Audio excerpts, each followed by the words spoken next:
Da, Punkt 20 Uhr, drückt man mir auf den Start. Einer, der wieder zu früh geschossen hat, ist wieder der Timmy Boy. Jetzt warten wir erst einmal 85 Sekunden, bis YouTube bequemt, dass ich mich da überhaupt irgendwie selber sehe. Heute haben wir aber schnell dabei. Leck mich am Sack, du. Meine Internetleitung funktioniert am Mittwochabend auch mehr aus Versehen. Das ist mir ganz was Neues. So, hier, Timmy Boy, Popomann, ab in den Chat, Hashtag Popomann. Merci dir, grüß dir daheim. Hobby! Übrigens, 1 Bierger, 1 Micker, 20 Uhr. Wir spielen halt Kackspiele, meine sehr verehrten Damen und Herren. Haha, das wird gut. Warum schreien da alle Bierger? Wo? Ich bin doch eh schon da. Hallo? Ich schau ein wenig rötlich aus heute. Ich weiß nicht warum. Weiß ich nicht. Kriegst mir erstmal einen Haufen, da mir nichts passiert. Dragon Cry, Schluss, aus, pfui. Wie ist da der Sound schon wieder aus? VLT gibt's ja auch die ein oder andere in die Trashperle. Ich hab keine Ahnung, was auf uns zukommt. Ich sag's dir, wie es ist. Ich erkläre dann gleich in 10 Minuten, wie das heute abläuft und was wir überhaupt da haben oder was wir überhaupt lernen oder was überhaupt der Plan ist. Kann auch vollkommen in die Hose gehen, aber das weiß das erste Mal. Was ist. Was ist da los? Longleg Schulz! Was willst du schreiben, aber liest gerade, Forza ist fertig. Na, du wolltest eigentlich Mitleid zeigen. Und dann war Forza auf einmal fertig dann. Ja, lass uns da mal Forza. Haben jetzt der Nation schon wieder kaputt innerhalb von einer Sekunde. Das ist der verfickte Ernst. Goalie, welcome to the squad. Merci wieder ein Resub, Longleg Schul, merci Dragon Cry, merci Berner. Bär hört auch noch merci. Kauft da nur ein Spiel! Merci dir. Kann auch passieren, wenn es nur absoluter Schrott ist, aus dem man keine 20 Minuten Content rauskriegt, dann dann muss ich Vorschläge von euch annehmen oder keine Ahnung. So, jetzt kriegst du mir erstmal einen Haufen ein, sonst passiert da auch sonst nichts. Habe die Ehre, den Hannibal an den Klaus, den Forest Court an, den Schall und den Leckmann wahrscheinlich in den Baumgarten an den Fox McCloud. Was ist da wieder los? Andere in Snooze Benny mit 42 Monaten, 13 Sekunden zu spät. Geht gar nicht, Alter. Null. Ich habe um Punkt 20 Uhr drauf gedrückt. YouTube braucht aber so 10 Sekunden, bis sie sich da fangen. Kruzifix nochmal. Ja, ist ja gut! Warum handen Donation schon wieder hin? Das freut mich, Steuer Sepp! Deswegen wär's Zeit. Du willst überhaupt nicht! Ich hätte dafür den orreidige Spielestream. PS, ich hätte für den anreitigen Spielstream was auf Instagram geschickt, weil Discord hat gesagt, na! Ja, das hat schon einen Grund, warum wir mir auf Discord nicht schreiben. Und auf Instagram, glaube ich, habe ich das letzte Mal meine Nachrichten 2021 gelesen oder so. Ich werde versuchen, es nicht zu vergessen und werde nachsehen.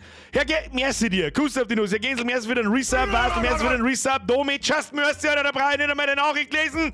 50 gehen, dann kommt der Kreis aber mit 60 Monaten. Du bist der total geschubst. Der bin mal wieder live dabei. Das wird bei... Ja, der Marvel Maniac war zuerst, wo ist denn der? Aber der hat sich wieder dazwischen eingeschoben. Wir gehen das. Hauptritt 16 Monate schon auf und einen Haufen nachhaltigen Spiele. Ich hoffe sehr. Was steht auf dem Grabstein eines Diabetikers? Sein Leben war kein Zuckerschlecken. Marvel Maniac, da haben wir schon bessere Code. Ich sag das freiwillig, wie es ist, aber das hast du wahrscheinlich selber gewusst. Herr Kreuz, haben wir mehr als die Karöttchen. Was ist denn heute schon wieder? Können wir die Kniescheibe chillen? Das war super. Warte. Frau sagt bald, das geht 3, ich Nachtschicht. Ja, wer hat jetzt da gewonnen? Ja? Da hat die Alte alles richtig gemacht. Alles, durch die Bank. Grüße an die Alte vom Karöttchenbauer. Aber dir so viel schöne Zeit in der Nachtschicht, wie es geht, falls es überhaupt möglich ist. Sonst Glück, merci für den Zwickelkuss auf den Nuss, was es ist. Opa, merci für den Euro und merci für vorher, ich hab's schon gesehen im Chat. Tu dich nicht obi. Mr. Crash Moonfire, ich weiß nicht, wie es ist. Merci für den Zwickel, da 4 Mark fürs Bier, bitte belustigen Sie uns. Ich arbeite dran. Ich da so gern Leid gerissen. Der von das jetzt. Da habe ich dir an den Lukas, an die Sabrina, an den Anita, an den Xorex, an den Wuzi, an den Herrn Löffler, an den Herrn Meier, an die Steffi, an die Wife und an den Rest der Mods, an den Herrn Baumgarten, einfach nur weil wir es kennen. An den Eiber haben wir mit Hupsi da.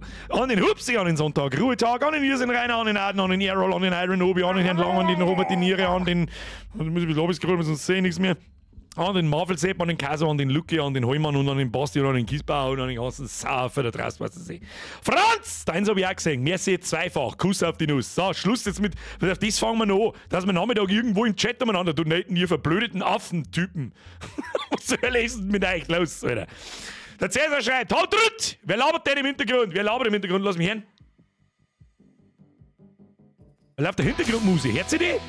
Das ist, glaube ich, Hintergrundmusik von Stray. Was Schönes habe ich nicht gefunden jetzt. Auf die Schnelle. Mila Masi! Schon 46 Monate dabei. Das ist wirklich, das ist alles über 3 Monate ist fragwürdig. Das ist es sind so viele Leute so lange dabei und inklusive, ich möchte gar nicht wissen, wie viele Leute das dabei sind, ohne so ein Mitglied-Ding, was absolut in Ordnung ist, by the way. Übrigens, ich weiß sowieso nicht, was das sowieso ist.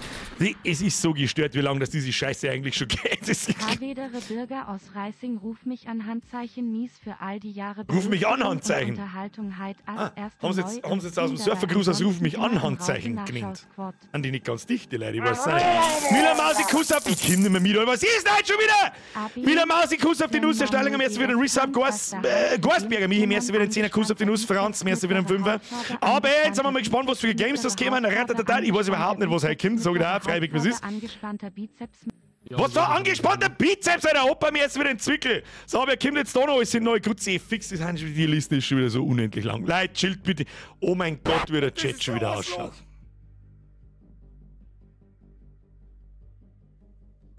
Ich fange an mit meiner Scheiße zum Schmeißen. Ich sag das, was ist. Aber der Donation-Sound wird nicht langweilig. Goalie, merci dir. Mike, ebenfalls merci, du bist auch, und du bist wirklich, deinen Namen habe ich ganz speziell. Du bist schon der Link, Mike, du bist schon der, den ich auch in der vollen Tracht in der Comic-Con 2018 persönlich getroffen habe, oder? Du bist schon der Link, Mike, immer noch. Weil dann bist du schon wirklich verschissen lang dabei, oder? Haut den Bier, grüßen alle, vor allem an Sabi. Ich glaube, die Sabi, die möchte, nein, hier der Mike, glaube ich, möchte in die Sabi rein. So sieht es aus. Sprengi! Wie nennt man den Sicherheitsbeamten an griechischen Sehenswürdigkeiten? Akropolis. Boah, legt ja auch kurz da, aber ist ein guter. Ja, aber vom Sprengi weiß man, da kommt immer niveauvoller Bullshit. Was hat mir jetzt wieder ein Resub? Antichrist, mir. Oh, 2 neue Mitglieder. Wer ist überhaupt da? Ich komme überhaupt nicht aus. Icy Sniper, 25 sind 2. Christian Söber ist da reich. Das heißt, er reicht, da denken wir noch nichts. Kuss auf die Nuss. Kauft der Kisten. Wer die eiskalt machen. So genau, wie es ist. Wer jetzt ist, der Antichrist. Neues Mitglied. Begrüßen Sie ihn würdevoll. Habe die Ehre an den Antichrist und an den Inferi.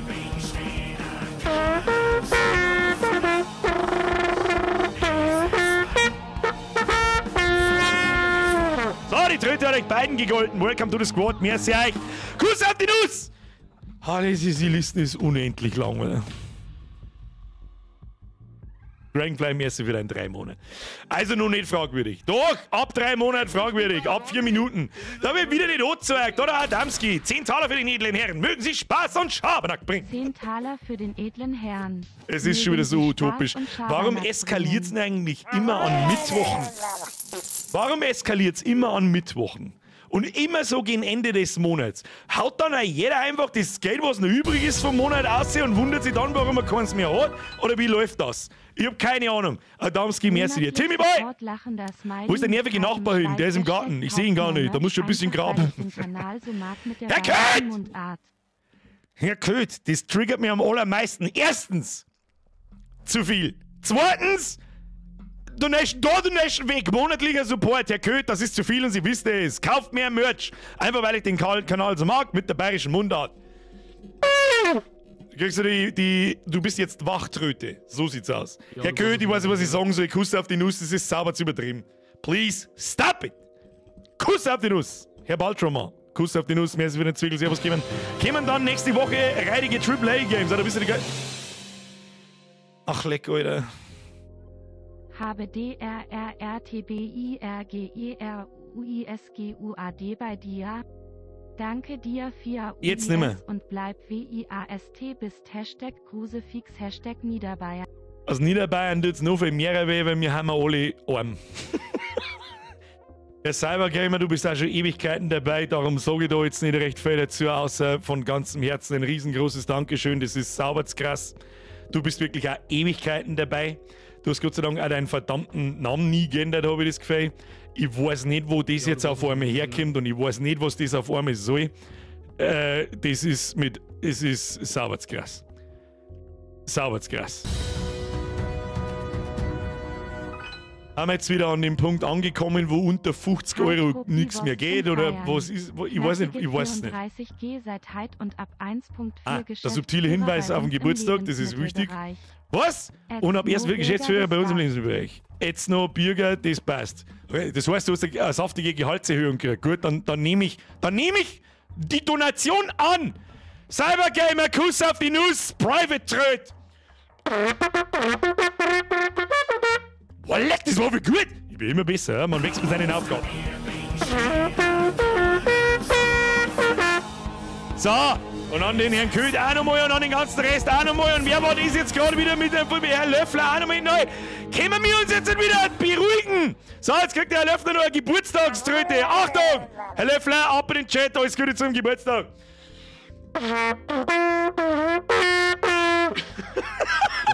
Das war das Schlechteste, was ich jemals getrötet habe. Das hätte Happy Birthday sein sollen.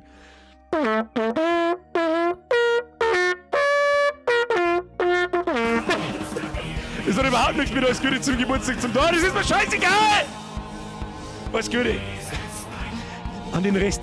Kennen wir uns jetzt wieder? Borndelkammer, du bist doch schon seit 100 Jahren Mitglied. Ich hab keine Ahnung. Welcome to the Squad. Ketten und merci für den Zwickel. Urheim, merci für den Zwickel. Gorsberger, Michi, welcome to the Squad. Schnutschi, merci für den... Alter, die Liste geht noch eine Viertelstunde weiter! Es ist jetzt 10 nach. Ich schwör's dir, der Letzte, den wir uns anschauen, ist der Agrarwachtel. Das ist der Letzte in der Liste und dann wird der Ton ausgemacht und dann schauen wir, was wir mir deren. Also jetzt sitzen wir um 3/4 9 noch da und kein Mensch weiß, was das soll. Du musst dir immer vor Augen führen. Irgendwo haben in jedem Stream mit Sicherheit so 5 bis 10% neue Leute. Die wissen nicht, wer ich bin, die wissen nicht, wer wir mir sind, die wissen nicht, wer ihr seid. Die singen das jetzt 10 Minuten lang und denken sich...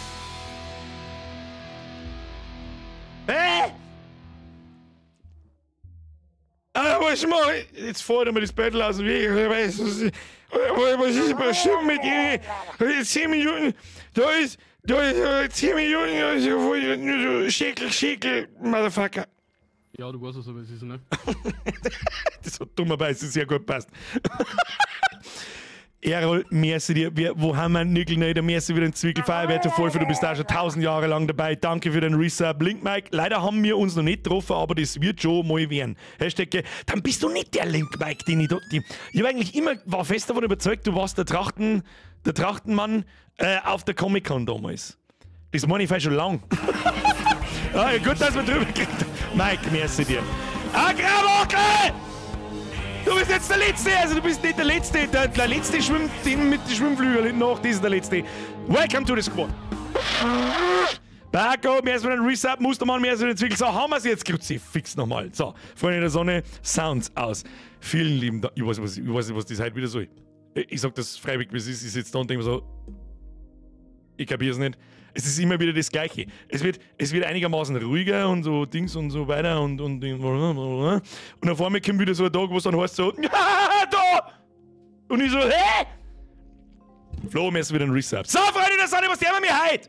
Heute ist das ein neues Format, nice nicht. Zugegeben, es ist ein bisschen vom Henno abgekupfert. Ja, der Format, das heißt 3 schäbige Spiele, der macht das aber in Videoform.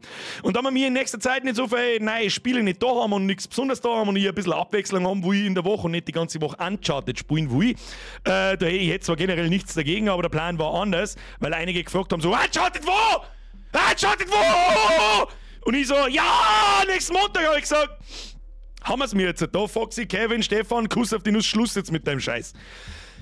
Darum habe ich mir gedacht, so, was kann man sonst da tun? Ja, ein paar Indie-Perlen, also dann, weißt du was, wir machen ganz was Neues. Wir spielen heute anreitige 1-Euro-Kackspiele und schauen mal, was passiert. Das ist folgendermaßen, geht das jetzt her. Ich hab mir das ist jetzt keine Werbung, ich werde weder dafür bezahlt noch irgendwas, aber irgendwo muss ich es herkriegen. Und ich hab nichts so gefunden, wie ich das zufällig auswähle, dass weder ich weiß, was wir mir heute spielen, noch ihr wisst, was wir mir heute spielen. Bin ich auf einmal im OGA gegangen und da gibt's so Steam-Key-Pakete. Ja, da kannst du 5 random, da kommen einfach irgendwelche zufälligen Steam-Keys. Und die kosten 3,50. Klassische 3,50. Jetzt hör mir auf! Mein fette Mann schmeißt 5 Euro her! Ja, das war's mit der Renten. John spielt merci dir, Fox mit Cloud merci. Dankeschön, Kuss auf die Nuss. Gegenprogramm zu die Indie-Perlen. So, und ich hab 5 Keys da in einer Textdatei. Hoppla, die sollte ich vielleicht noch mehr aufmachen, weil sonst, ich hoffe, dass es, ja, ist schon noch da, passt schon. Vorher mal reingestartet, nicht, dass es fort ist. So, ich hab natürlich versucht, dass ich mein Steam abfilme irgendwie, aber das funktioniert nicht, vor allem wenn ich da ein Spiel aktiviere, dann kann es gut passieren, dass da irgendwo meine Adresse steht und ich bin vielleicht behindert, aber nicht komplett behindert. Darum, ich hab 5 Keys da, ich nehme jetzt da rein noch einfach den ersten, ich aktiviere das Ding. dann gehen wir mal auf die Steam-Page, ich muss da noch runterladen dann, also ich gehe mir schwer davon aus, wenn das irgend so ein Eurospace und irgend so ein Schrott ist, das wird schon gar nicht 58 GB nicht haben, das wird schon irgendwie hier haben und da fangen wir jetzt einfach straight an. Ich darf es natürlich gern herzeigen, aber ich weiß halt nicht, ob meine Adresse da irgendwo ist. So, wir gehen auf Steam, geben Sie dem Ihren Produktschlüssel ein. So, ich nehme den ersten, Steuerung C, Steuerung V, drücke auf Bestätigen und es wird, da brauchen wir noch so einen Zelda-Sound, wenn man Kisten aufmacht, das ist eine gute. Und dann gehen wir mal auf die Steam-Seiten, währenddessen das runterladen und lesen wir erstmal durch, was es überhaupt ist. So, bestätigen. Was haben wir da? Aktivierung erfolgreich! C-4. Ihr Produktschlüssel wurde erfolgreich eingelöst. Diese Produkte sind nun dauerhaft mit Ihrem Steam-Account verknüpft. Okay, Memo an uns auch. Da steht keine Adresse, das ist schon mal gut.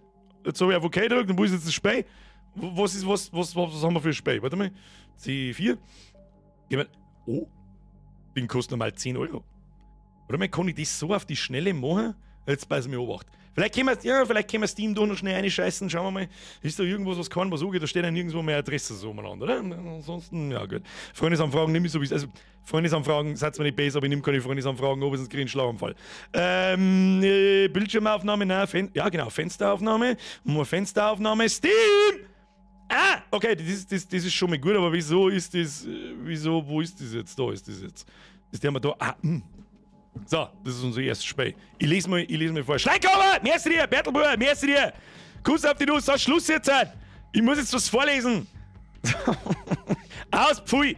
So, Achtung! C-4! Auf ein Spiel warten? Fragezeichen! C-4! Okay, nein, nicht in den Warenkorb. Jetzt warte mal, gehen wir mal. Ja, ich weiß nicht, was da alles sichtbar ist. Das ist nicht so hundertprozentig durchdacht, das lassen wir erstmal das Spiel, aber wie viel hat das? 700 Megabyte, das soll gleich vorbei sein. Falls der Stream jetzt zum Ruckeln anfängt, währenddessen haben wir Zeit, die Steam-Seiten zum Lesen. Achtung, ich lese vor.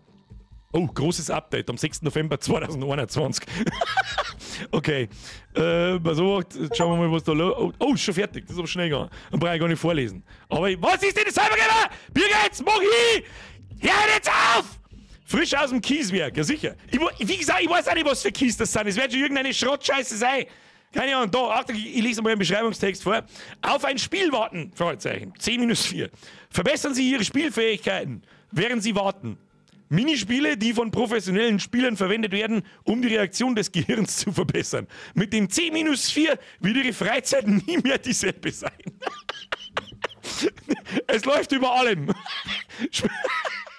Sprengen Sie Ihren PC. Aha. Okay. Da muss ein gutes Spiel sein. Aber wieso kann ich mir das jetzt da theoretisch noch mehr kaufen? Das habe ich jetzt noch nicht ganz verstanden. Aber gut. Dann werden wir starten wir mal das Spiel und dann müssen wir das auch irgendwie auf den Bildschirm bringen. Also, okay, haben wir schon da. Achtung, es geht los. Müssen wir umsteigen. Achtung, machen wir so. C4. Geht das überhaupt? Tatsächlich. Okay. Haben wir schon da. Ja, das schaut nach einem... Ihr seht das ein bisschen anders. Ich sage bei mir, das ist bei mir einfach auf dem Desktop. Also, keine Ahnung, was ist das da? Wo ist mein Mauszeiger? Da ist er. Linke Maustaste, Drag to move me. Das funktioniert schon mal nicht. Okay, schauen wir mal, was das kann. Was muss ich denn überhaupt tun? Options. Trainings. Na, was ist denn das für ein... Ach, muss ich da irgendwo draufdrücken oder was? Oder muss ich da eine Nummer eingeben? Da mal Friendly Fire 5. Was? Was muss ich denn da? Was, ernsthaft? Ja, komm. Okay, das ist ein A-Train! Muss ich da genau miterzählen oder sagen sie so? Okay, Achtung, try hard. Ach so, das kommt. Ach, ich muss die goldenen Dinger abschießen oder was? Ich bin so schlecht. Ja, best game ever. Was? Wie? Score 0? Was? Dein Mom Score 0? Hit sie? Also ich muss tatsächlich auf die goldenen schießen, nicht auf die blaue. Ja gut, das muss ich mir besser. Okay, ja, dann müssen wir einen Try-Out-Mode aktivieren. Das sage ich, ist das immer das Gleiche im Ernst jetzt? Das kostet mal 10 Euro. Echt? Kinder, das ist übrigens ungelogen, ich bin gerade, die Woche war ich noch nicht so fleißig, die Woche bin ich nicht so dazugekommen, leider Gottes. Ich bin gerade dabei, dass ich mich mit der Unreal Engine 5 beschäftige und meine eigene Plattform 2D so ein bisschen, um einfach die Sprache, die Engine zu lernen, ein bisschen damit umzugehen. Und da habe ich schon überlegt, hey, wenn ich wirklich irgendwann einmal so weit komme, dass man, aber egal, natürlich wird es schlecht, das ist ja klar, wir sollten hier da Sperr aus dem Hut zaubern. Aber dass ich möchte das gerne auf Steam veröffentlichen, einfach nur, dass ich sagen kann, und kann ich mal in meinem nächsten Lebenslauf reinschreiben, hey, ich bin Game Dev. Egal, wie schlecht das Sperr ist. Was ich eigentlich jetzt schon kann, weil es gibt ja Bumsuf. Und da habe ich schon überlegt, was kannst du da für einen Preis draufschreiben? Keine Ahnung, 1 Euro, 2 Euro, irgend sowas, keine Ahnung. Dann kommt er mir da, wenn ich das für 10 Euro verkaufen kann. Ja, Bruder, Alter, dann. So, und jetzt klick irgendwo hin. Friendly Fire steht da. Was? Ich weiß nicht, wo ich hinklicken soll. Wenn ich jetzt da hinten hinklicke, dann Zip React. Ach, da unten haben auch noch Buttons. Ihr seht das da so schön. Ich hab Steam hinter mir, ich sag einen Scheißdreck. Escape, nein, nicht Escape, nochmal, oder was? Ist das alles? Okay, Try Hard Mode. Probieren wir es nochmal. Oh, schaffen wir mal. Ja. Ah! Schlecht! Ja, alle 4 muss ich mal schaffen. Ah! Ah! Ah! Ah! Ah! Ah! Da müssen wir warten bis raus davon. Pass auf. Jetzt. Ah, die werden voll schnell! Du Mist! Ah! So, jetzt aber! Hier! Wie Miss 20. Das können wir schon lang. Ja, das ist aber bitte nicht das ganze Game, Alter. Das ist halt nicht der Ernst. Bitte nicht. Bitte nicht. Da muss ich nur was anderes kommen, oder? Okay, einmal geht noch. Einmal geht noch! Try Hard Mode! Try Hard Mode! Wo war...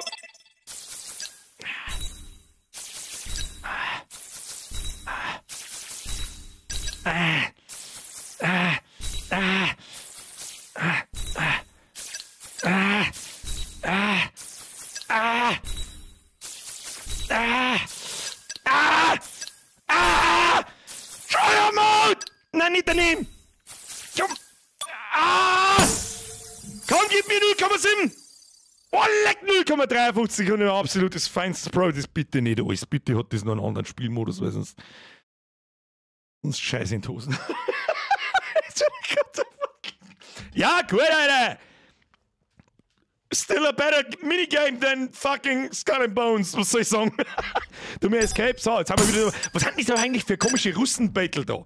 Da haben wir Shortcut. Was kann ich da? Steam. Nein, nicht Steam. Was ist das da? Small Size. Escape, Minimize, Fire.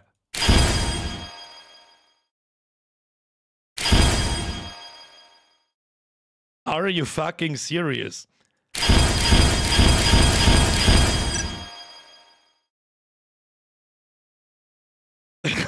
10 Euro. So, was ist das da? Quit. Escape Minimum. Ja, für was haben denn da Buttons rechts daneben, wenn ich nicht draufklicken kann? Oceans Trainings. Wenn ich da. Jetzt habe ich auf 6. Ah, vielleicht kommt da noch ein anderer Spielmodus, wenn ich auf 6 drücke. Ah ja! Was ist das? Was?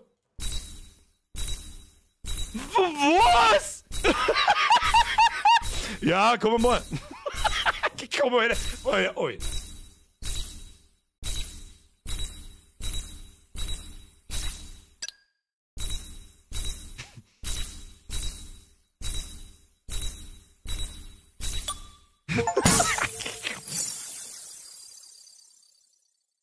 Ungelogen, ich glaube auf... Und ich habe wirklich noch keine Ahnung von der Unreal Engine. Null. Man kann ja mit der so 2D-Games machen, so ist es nicht. Ist ja nicht bloß die ultra krasse Grafik, die Engine kann ja viel mehr. Ich glaube, ich kann schon Menüs machen, zwar nicht ganz ohne Tutorial und nochmal nachschauen und so, aber was anderes ist ja das auch nicht. Ich schwöre dir bei Gott, das Spiel baue ich da auf 2 Tage noch. Okay, komm. Okay, Kim. Okay, was haben wir schon gedruckt? Drücken wir mal auf 1. Mouse Speed. Steht sogar dort. Memory Boost, Camper Finding, Friendly Fire, Multi-Kill, Eye Tracking, Fear and Near, Random, Volume, Notes, Rex. Okay, bevor wir aber, jetzt habe ich es glaube ich auch verstanden, ich muss auf die Nummer draufdrücken. Kann man das irgendwie größer machen, Alter? Ich bin ein Blinder, ich sehe überhaupt nichts. Das ist bei euch am Monitor ist so schön sichtbar, ich sehe bei mir einen Scheißdreck. Drücken wir auf 1, schauen wir, was passiert. Haben wir das vorher schon gehabt? Was haben wir vorher gehabt? 5, glaube ich. Echt jetzt? Einfach nur auf die... Achso, und dann kann ich da Leer in meinem PC einschießen. Okay. Ja, das ist so ein bisschen eine Warmklickerei für so Sachen wie Counter-Strike und Valorant. das kann ich, das ist schon in Ordnung, aber Alter, mehrere wie ein 50er brauchst du da nicht draufschreiben auf das Ding. Oder wer tut denn sowas? Sag mal. Das ist ja langweilig. Da, New Record, ich mach nur Records. Oh, das Ding hat sogar Achievements, Alter. 2 von 9 haben wir schon. Da Reacts 0,8 bei den Männern machen wir besser. So, Alter, was ist. So, Escape, drück auf den 2. Was haben das aber kurz für Russenleute, die da hinten angezeigt werden? Kann man das irgendwie sagen? So, Keyspeed. Muss ich da jetzt mit der Tastatur umeinander pimmeln oder was? Was muss ich da? Ach so. Alle. Ah, nicht. Ah, Nummern kann ich nicht. Ah, nicht Nummern, du Arschloch! Ah, nicht Nummern! Da brauche ich mein. Da brauche ich meine Maus. Ich habe meine Nummern auf der Maus, deswegen kann ich es nicht. Okay. Außerdem ich denk da beim da draufdrücken, habe ich gelegt mit am Arsch! Leute, jetzt jetzt einmal mit einer Donaterei vielleicht nebenbei auch noch auf. Ich sitze da und spähe 50 Cent spähe. Was soll das? Schleinkoffer, wenn man nur zuhört und nicht hinschaut, kann man meinen, du machst ganz andere Sachen. Ich kann mich gar nicht, weil ich kann mich wo ich will. Schleinkoffer, merci dir Hasti, merci dir Smurf, merci dir für den Resub, Simato, Cybergamer, du hörst jetzt auch mehr auf mit deiner Donaterei, Grummi, Alpha, Lies, merci für den Euro, Schleinkoffer, nochmal merci, so, Schluss jetzt. Ja, und das Keyspeed haben wir schon gehabt, Memory Boost, da bin ich jetzt gespannt. Ja, alt, fett, langsam und behindert. Alzheimer.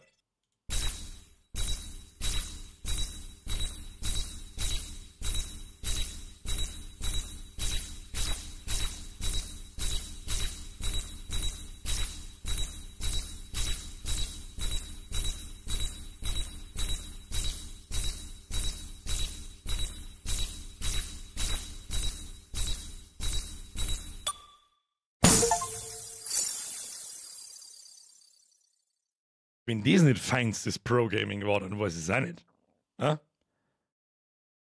Wenn das nicht feinstes Pro-Gaming war, dann weiß ich es auch nicht. Wenn das kein mindestens ein Like auf dem anreitigen Scheißvideo wert ist, dann weiß ich es nicht. Der hat doch an! Sehr schön. Vorher wäre mir jetzt wieder Euro. Also das geht schneller. Flippen aus, das lasse ich mir nicht sagen. Try-Out-Mode! Nein, und jetzt klicke ich daneben, ja genau, so ah!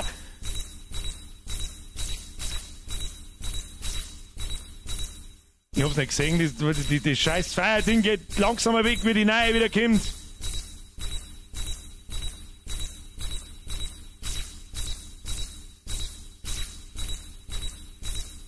Ah! Das war schlechter! Try-Out-Mode. Oh, das war besser. 0,57. Wie viel haben wir vorher gehabt? Ja, das war feinstes Pro-Gaming. Ah, kauft es euch für 10 Euro und dann machen wir ein Battle. Oder ohne Scheiß. Wenn irgendjemand hergeht und sich das kauft, dann der Slogan. Dann komme ich persönlich vorbei, brenn's auf CD und schiebst ins Arschloch. Schwör's dir. Ich schwör's dir! Score 20,5, Personal Best. Ich hab doch jetzt mal irgendwie 20,5 Punkte, oder? Da ist er mit da. Na egal. So, wir haben noch einen. Multi-Kill. Bin gespannt, was das kann. Also, oh. Okay. Kann ich da einfach durchfahren? Nein, kann ich nicht. Try-Out-Mode. Ja, fahr vielleicht noch irgendwo anders, oder? So, man sieht die Ziele eigentlich schon, weil wenn das auf einer anderen Ebene dargestellt wird, dann sieht sie im Stream gerade. Ah, daneben! Was passiert denn eigentlich, wenn ich im Hintergrund aus Versehen in Steam irgendwo hindrücke? Dann kaufe ich wahrscheinlich aus Versehen noch Skull and Bones. Herzlichen Glückwunsch mir selbst, Alter. Ja! Können wir das schlagen? Boah, leck, Alter, 0,36. Also Reaction Time is fuck, boy! Der Boy ist fast as fuck, boy! 34 Punkte, best game ever. So, wo waren wir bei Multikill? Friendly Fire haben wir schon gehört. 6 Camper Finding. Haben wir mir schon Camper? Ah ja, haben wir schon. Das sind das mit dem Auto, wo dann ein Stückel daneben ausschaut. Gut, kriegen wir hier. Halt's euch fest. Drei Modi haben wir noch. Ich glaube, ist mein Greenscreen eigentlich hier? Sagt denn da keiner was? So, was haben wir jetzt? Eye-Tracking. Da bin ich jetzt gespannt, wenn du den ganzen Monitor einnimmst. Alter, ich bin alt, fett und langsam. Ich habe schon Ewigkeiten keine Shooter mehr gespielt. Lass mich in Ruhe. Der Super Aim Train. Oh! Oh! Oh! Oh! Oh! Ja, genau, weil die scheiß Maus geht überhaupt nicht genau, deswegen klicke ich jetzt wieder daneben. Da bin ich ein bisschen davor geklickt, dann bin ich ein bisschen da. Ah, das ist schlimm. Ah, das ist nicht. Schau, mein Monitor, der schaut aus wie hingeschissen. Da brauchen wir Flickshots. Hier, da brauchen wir Flickshots aus dem Handgelenk.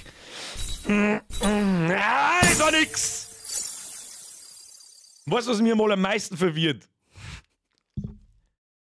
Wir spielen mal einen sicheren beschissenen Hurensohn-Scheiß und es scheinen einfach 1450 Leute im Stream. Wieso kaufen wir hier eigentlich nur 80 € Spiele und hoffen, dass es irgendwie gut sein, wenn es eh scheißegal ist? So, das war nix. Nochmal. Try-Hard-Mode. Jetzt kommt. Na, verkack und nicht gleich wieder. Oh Gott, Bier! Was tust du? Bist du vollkommen behindert? Okay. Flickshot. Ah, Flickshot.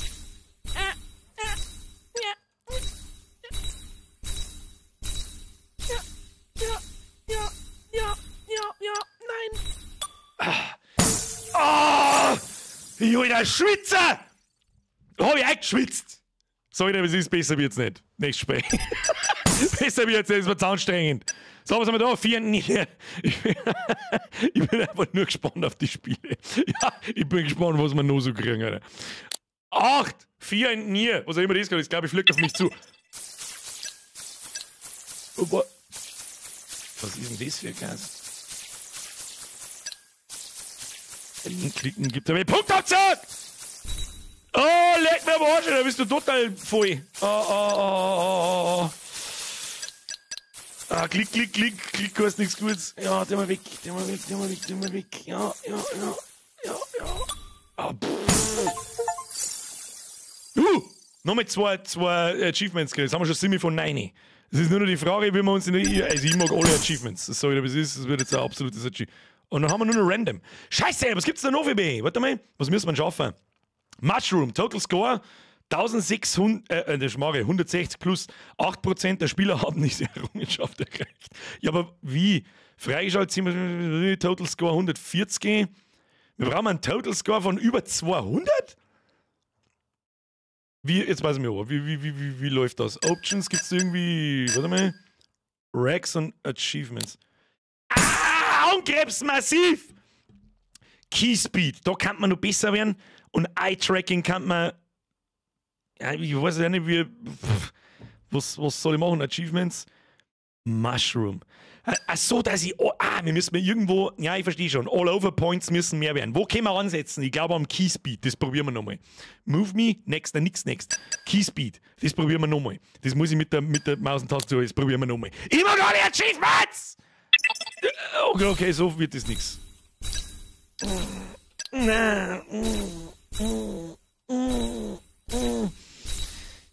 Oh, das ist falsch.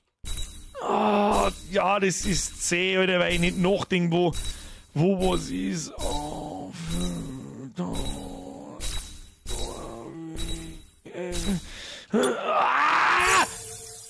haben wir einen neuen Rekord? Personal Best 11. Schon wieder bloß 11. Ist behindert. Jetzt warte mal, Keyspeed, nochmal zurück. Na, was habe ich jetzt so? Wir haben nochmal. Hilft nicht. Und nicht daneben drücken. Das geht nicht schnell. Das ist so eine weite Range von Tasten, die ich da drücken muss. Das ist ganz einfach. Heute sei mal im Chat. Ja, ich schon wieder am Handbag sitzen, ihr Super Pro Gamer. Ich kann nicht schneller, bis dann soweit ist. Wo ist denn die Beliebig-Taste? Ich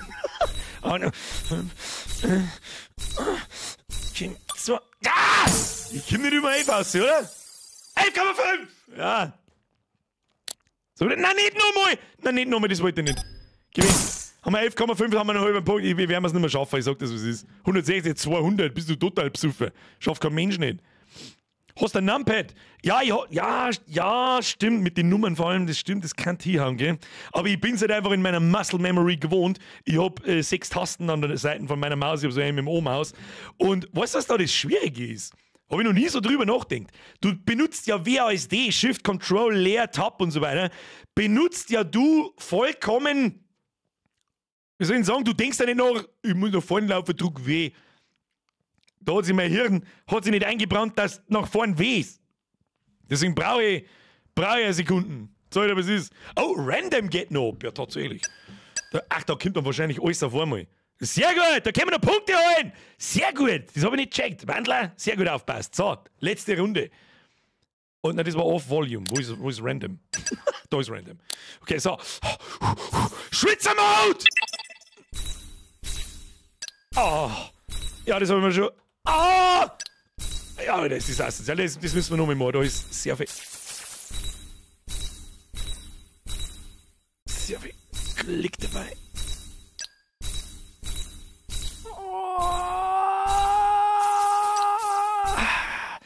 Da darf man dabei sehen, darf man nicht so oft daneben schießen. Ah, das liegt mir. Wie viel haben wir? Gib mir da! Haben wir wenigstens das vorletzte Achievement? Okay, wie viel feiern jetzt noch? Jetzt pass mir an. Geh mir raus. Wie viel feiern uns jetzt noch? Alter, was sollten nie noch 33 Punkte herzahlen? Beziehungsweise 32,5 bist du besoffen.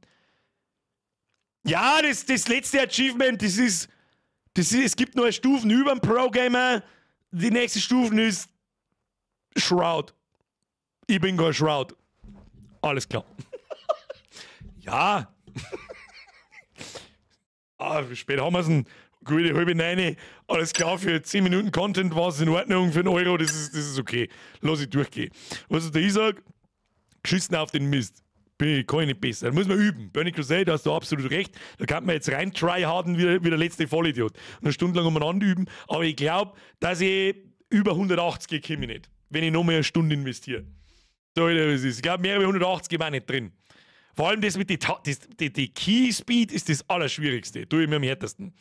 Naja, weg mit dem Schund. Wir machen das zu! Alles klar, hat sich jetzt ein schönes Torwaschel da zerrissen, dann war es wenigstens für irgendetwas gut. Cool. Und jetzt habe ich meinen PC in die Luft gesprengt und jetzt geht nie wieder was, oder was? Was ist jetzt? Okay. Okay, Steam Review. Wo kann ich das machen? Shopseite. Achtung. Review. Achtung. Schreiben Sie eine Rezension für C4.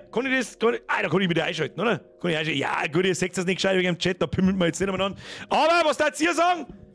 Auf einer Skala von 1 bis 10? Ab in den Chat. Was sagt ihr?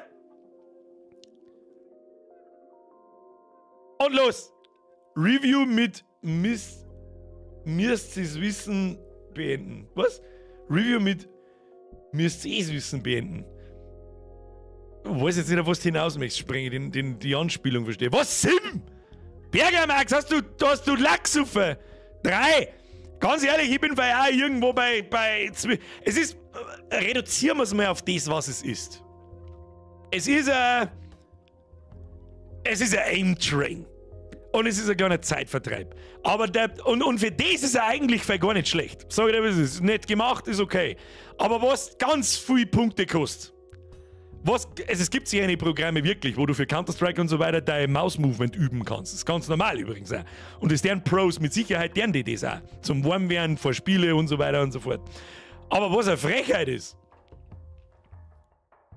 10 €. Und dann gibt es das Microblast-Bündel für einen 20er. Das werden wahrscheinlich lauter seine Premium-Spiele sein. Ja, Review, ich sag's, wie es ist. Fangen wir genauso an, wie wir immer anfangen in einer guten alten Steam-Review. Sagen ich als Pro-Gamer sehe mich natürlich absolut in der Lage. Michi, ich bin Simracer, kein Lenkradl, kein Backseaten. Was? Ja, okay, verstehe. Ja, ich glaube, ich hab's verstanden. Michi, merci dir. So, Kinder, ihr als Pro-Gamer seid mir natürlich absolut in der Lage, eine fundierte Meinung zu diesem Meisterwerk von Software beizutragen. Ausrufezeichen. Ich und meine Backseat-Community, jetzt hassen wir wieder alle, jetzt hau ich jetzt gleich wieder Dislikes, haben beschlossen, Doppelpunkt, ist gar nicht so schlimm. Aber die Tatsache, dass irgendein verrückt gewordener Russe den sau ausgeschämten Preis vor einem geschissenen Zehner da drauf schreibt, der meine treibt die Punktezahl von 10 etwas in den Keller. Und darum kann ich leider bloß, in Klammern, mit sehr gutem Willen eine 3 von 10 vergeben. Ausrufezeichen. Wenn man aber bedenkt, was man für 80 € bei Skull uns bekommt, dann kauf ich das Ding noch 3-mal und hab bessere Minigames von Welt. Ein Rest, Springi, jetzt gibst du, müsst ich's wissen, Ausrufezeichen. Ah, da steht, ein Triple Blood Game. So, wenn man aber bedenkt, was man für 80 € bei Skull and Bones bekommt, dann kaufe ich mir das Ding noch 3-mal und habe bessere Minigames von Welt. Hinzu kommt,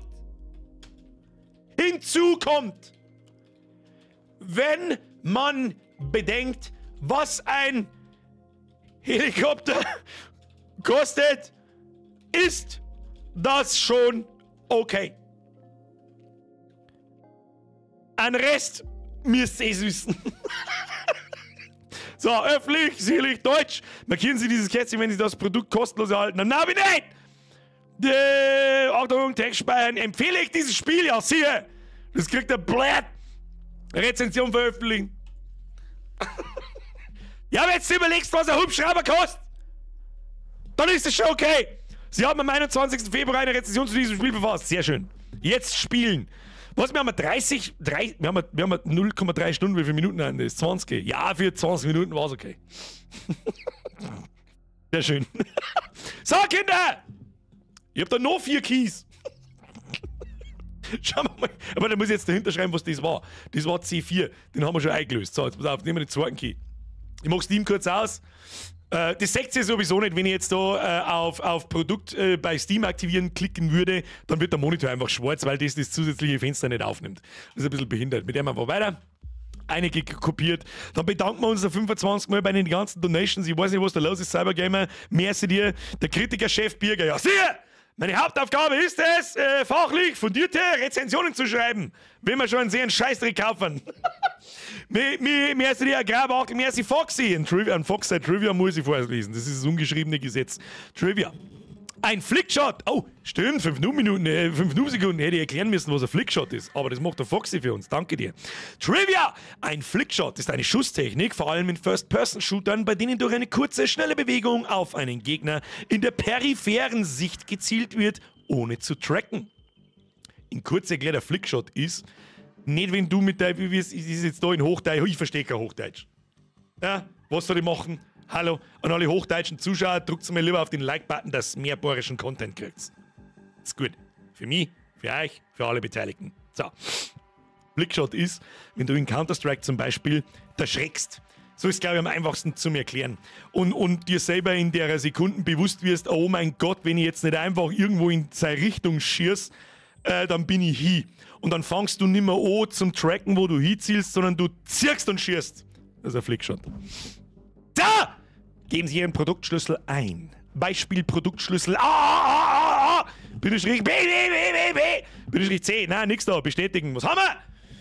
Aktivierung erfolgreich. Creepy Tail. Okay. Was ist Creepy Tail? Wir werden sehen. Erst einmal ab in die Bibliothek. Startseite. Jawohl. Overload. Wie groß ist die Gaudi? 1,5 GB. Ja, das darf gleich vorbei sein. Wie läuft eigentlich der Stream? Ist alles flüssig? Ist wichtig mittlerweile, weil manchmal spackt man Internet und dann heißt es 5 Frame-Birger. 5 FPS-Birger. Entschuldigung, aber schaut gut aus. Ja, installieren, laden wir runter, schauen wir gleich mal nach. Oh, Das schaut gar nicht mal so schlecht aus. Also ich sehe zumindest mal das Vorschaubild, jetzt passen wir an, da gehen wir jetzt mal drauf. Wo ist denn da die Steam, die Shop-Seite? Achtung, die zeige ich euch natürlich wieder. Achtung, da sind wir. Habe ich die hier? Ja, das sagen wir vielleicht nicht hier. Ja, es schaut schön gezeichnet aus. Achtung. Ich sag, oh. Okay, kostet normal 5 Euro. Es gibt ein Creepy Tail Bündel. Schaut nach einem Adventure aus, hä? Das ist sehr liebevoll gezeichnet, das muss man auch noch dazu sagen. Schau hin. Ja, Steam, herzlichen Glückwunsch, dass wir die Battle so schick rausmachen. Da schau hin. Da ist der. Chewie, imperiale Streitkräfte von links. Nein, das war nicht der Luke. Schauen wir mal, was es kann. Ich lese vor. Creepy Tale. Erfahre die dunkle Geschichte, die hinter diesem einst so ruhigen und friedlichen Wald mit T. Von der Welt oder Wald? Weiß nicht. Wald liegt, welcher nun ein gruseliger Ort mit zahlreichem Bösen ist. Vielleicht bist du es, der alle Geheimnisse des Waldes zu lüften und die friedlichen Kreaturen zu retten vermag. Und dann sehe ich da sehr positiv, fast 2000 sehr positive Rezensionen. Vielleicht haben wir eine Indie-Perle ausgegraben. Keine Ahnung, wir werden sehen, alle. Cyberger! Kritiker, man ja schon wieder irgendjemand übersehen. Schluss jetzt mit der Donator-Kacke. So, wir werden die Downloads. Die Downloads sind fertig, Kinder. Zauberhaft. Achtung! Und scheiß mir sofort rein. Sag mal, wie schnell ist mein Internet heute? Also heute magst du es wissen. Achtung, wir drücken auf Spielen. Los geht's. Meine Damen und Herren, unser 50 Cent Spui, was nicht einmal einen Euro kostet. Ah, ich muss umbauen! Ich eile! Ah, laut! Ah, laut! Da haben wir schon. Creepy Tale.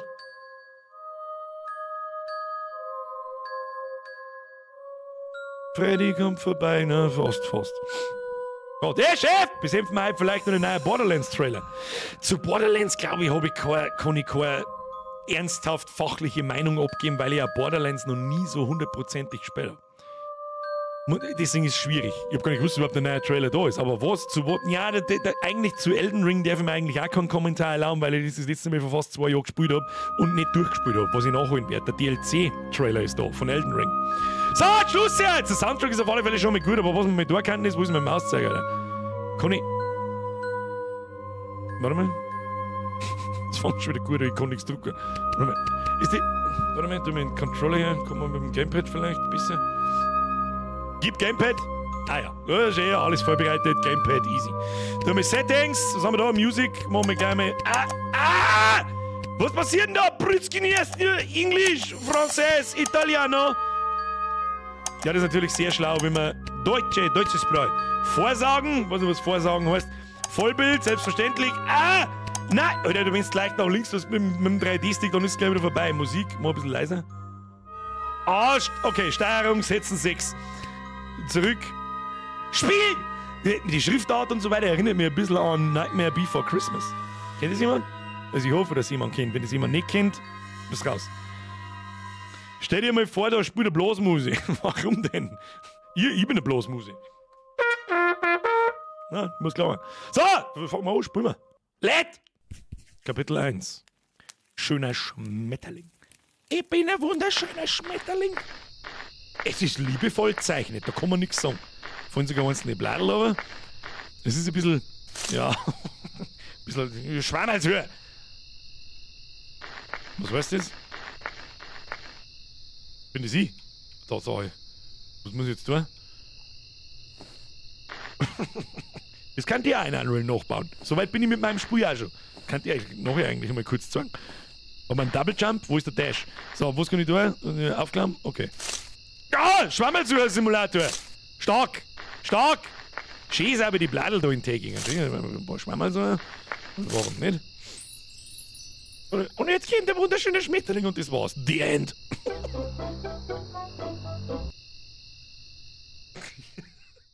Was? Nur der Vogel! Ah. Okay. Vogel! Wir haben schon gesehen. Haben schon der Lüt. Hase! Schön zeichnet das schon. Was ich jetzt zum Beispiel aus eigenem Interesse probieren muss, wie das bei ihm da funktioniert, dass er da runterfällt. Habe ich nämlich bei mir lang umeinander geschissen, wie die Hitbox vom Spieler ist, dass ich da an so Edges, ja, nicht da in den Baum einglitsche und so. Aber es scheint wurscht zu sein. Es scheint wurscht zu sein. Gut aus, schaut gut aus. Und aus eigener Erfahrung weiß ich, wie scheiße viel Arbeit das es ist, den Charakter so zum Animieren. Für so einfache Sachen wie nach links laufen, rechts laufen, springen. Und ich mich ducke? Nein. So, jetzt haben wir da. Und jetzt muss ich alleine nach dem Wald. Warum ist jetzt er da ins Hexenhäusl verschwunden? Oh, der Chewie! Versklavt an Han Solo. Oh. Es ist liebevoll animiert, da kannst du sagen, was du möchtest.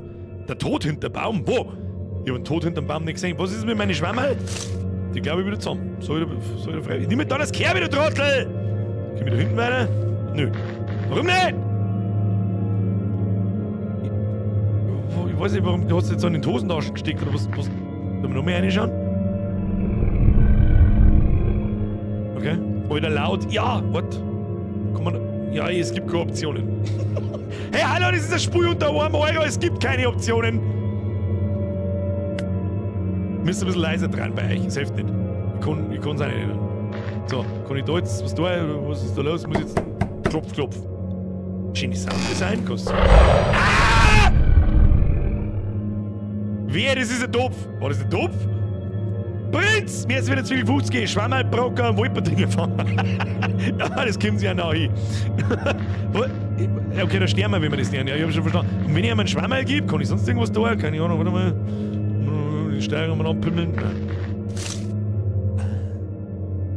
Das ist ja nett. Und ich glaube, wenn ich jetzt klopfe und dann davor laufe, dann holt er sich den Schwammerl und ich kann reinigen.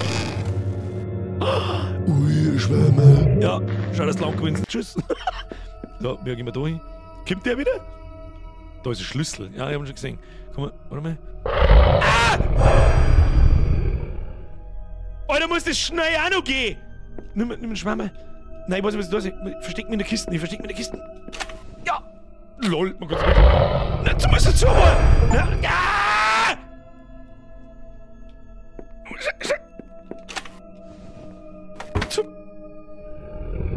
Das ist eine nette Idee. Ein nettes Spiel. Ja, und jetzt bleibt. Ach, der Schmetterling ist da drin und dann ist er Base erst. Aber jetzt muss ich warten, bis er wegfliegt und dann kann ich da umeinander. Kann ich in das Kostüm einsteigen? Ja. Ich weiß nicht, was ich da. Nimm mal den Stuhl. Kann man den Stuhl da hinten nehmen? Wo? Ach, ich kann ja springen. Ich Vollidiot. Ich kann ja. Nein, das geht nicht. Grübel. Machen wir da. Da habe ich einen Knochen.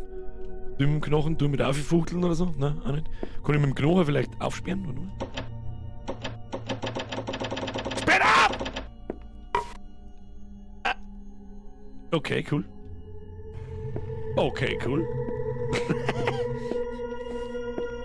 Freunde, das. Ich sag's dir jetzt, weil freiwillig es ist Phase 1. Wir haben, glaube ich, kein Schrottspiel erwischt. Und ich meine. Hat Musis laut. Das ist, ja genau, der Andi schreibt's, das ist ja richtig lieb gemacht. Ja! Ja! Was ist das? Kann ich das nehmen? Ein Knopf. Da ist der Tor, jetzt hab ich ihn gesehen, da hinten hat sich versteckt. Da ist eine Falle, ich hab's genau gesehen.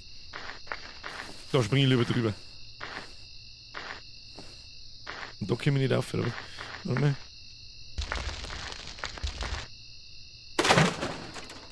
Ah, was ist denn das für ein anreidiges Kackviech? Kann ich jetzt da oben springen, ohne dass ich stirb, oder wie? Ja, müssen wir probieren, hilft nicht. Okay, geht. Das ist sogar physicsmäßig. Was da ist? Was haben wir da? Was grübelt da umeinander? Weiß ich nicht, was da ist. Okay. Müssen wir jetzt ein bisschen jumpen. Oh. Tut dein Ma. Nein, sag's nicht.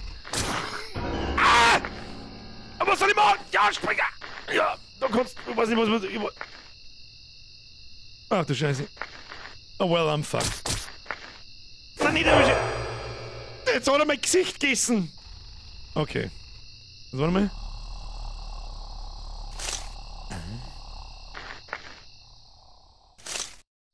Was genau tut er mit den Schwammerl?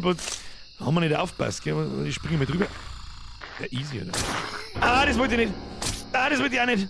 Spring drüber. Was tut das Schwammerl? Nein, das tut überhaupt nichts. Ah! Ah! Dummi! Merci für die Mitgliedschaft, kriegst du auch die Privatröte. Kuss auf die Nuss. Rüdiger, servus. Spät, aber was? Aber doch, es Wochentun hat ein wenig länger gedauert. Ich hoffe, ich habe mir nicht so viel Pass. Grüße über Österreich. Doch, das erste Spiel war grandios, Alter. Das erste Spiel, das wir gespielt haben, war grandios. Jetzt muss ich bloß ein bisschen schauen, wenn wir da vorgehen. Also, was so macht. Wahrscheinlich kann ich bloß einen Schwamm mal mitnehmen, oder? Nein, ich kann auch nicht mitnehmen. Und wenn wir da reinlaufen, dann weckt man das komische Arschlochviech da auf. Heute ist Topf-Day. Ja, das stimmt. Müssen wir mal schnell Depp-Fight sein. So, für alle, die neu dabei sind, wer nicht weiß, was ein Topf ist, das heißt bei uns Death. Zero Depth. Das ist der eigentliche Insider. Und jetzt, wenn wir sterben, zählen wir mir das ganze Jahr mit. Wie viel Depth haben wir schon? 5. Dann müssen wir jetzt auf 46 gehen. Zack, zack, zack. Hier haben wir es schon. Muss ich da nicht mitzählen, oder was? So, was ist da? Bladel elektrisch. Nein, das war nicht. Okay, ja, ich verstehe. Nein, das Arschloch springt damit. Haupt, lauf! Lauf! Oh shit. Oh shit. So, los. Schmiemax! Mir ist wieder ein Resub. Übrigens an alle Dankeschön. Kuss auf die Nuss, die können gerade nicht so hundertprozentig aufpassen. Wir haben da, glaube ich, ein ganz witziges Spiel für uns. Das ist ja lieb. Und auf sowas habe ich halt auch gehofft, dass nicht bloß Bull. Ah!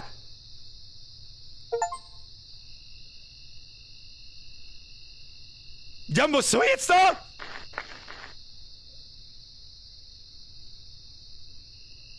Schlimm, Vogel! Ja, aber. Was genau kann man da jetzt da? Der Bredelhieb, aber welche Bredel? Ja, ist wieder ein Topf, ich weiß ja, ihr müsst ein bisschen mit sein. Wir geben nicht alle 4 Sekunden da einen Topf aufzumachen, ein bisschen narrisch. Ich bin übrigens sehr froh, dass mein Steam Deck wieder normal funktioniert. Das war übrigens, falls jemand mal dasselbe Problem. So, aber die Frage ist, was der mir jetzt da? Da bin ich einige wieder hin. Ein Bredel vor das andere. Das ist eigentlich, ja, das macht das Sinn, ja, das stimmt. Vielleicht muss man sich umdrehen. Ja, warte mal. Ja, immerhin das. Bohrer-Bayer. Scharf kombiniert. Kannst du tun, was du magst. Hätte jetzt nicht damit gerechnet. Nein, man muss bloß in die andere Richtung schauen. Ja, macht schon Sinn. Nee. Ja, macht. Nee! Ja, schaut aber, ich drücke aber nichts, aber er schaut dann einfach von selber nach links. Aber es geht schon. Ja, schon. Sehr gut kombiniert! Nee, schau nach links jetzt. Ich meine eigentlich auch schon springen können. Was haben wir da? Ah! Ja, den Zahnpfosten mitnehmen. Prinz! Merci dir! Biergarten, Mama! Die haben Limbo kaufen! Mama, wir haben Limbo daheim! Limbo daheim! Stimmt, an Limbo erinnert's mich! Jetzt halt. Haben wir Limbo im Stream gespielt? Ich kann mich nicht mehr erinnern, ob man mir Limbo im Stream oder ob es off-Stream gespielt hat. Ich weiß es nicht mehr. Das ist so die High-Class von solcher Art Spiele. Jetzt absolut richtig. Limbo ist super gut. Also, man jetzt wirklich ernst, das ist ein richtig gutes Spiel, auch wenn es auf den ersten Blick von den Screenshots und so weiter nicht so aussieht. Und das zweite, es gibt einen Nachfolger davon, der ist bunt. Der heißt, glaube ich, Inside. Weiß ich auch nicht mehr, ob wir den im Stream gespielt haben. Der war super, der war noch besser. Der war richtig, richtig stark. Was? Ja, der Pfeifer auf. Was ist das da? Ah, Schalter. Oh, Schalter schon. Jetzt. Es schaut mir fast so, als müsste die jemanden sterben lassen da. Ah ja. Wie ich es gesagt habe. Ja, wir sollten das vonstatten gehen. Okay, sobald der zum Schreien anfängt, sofort. Ja, Topf! Ich weiß es! Sonst heißt es wieder Topf! Ich kann sagen Topf! Kann ich den vielleicht von da aus. Warte mal.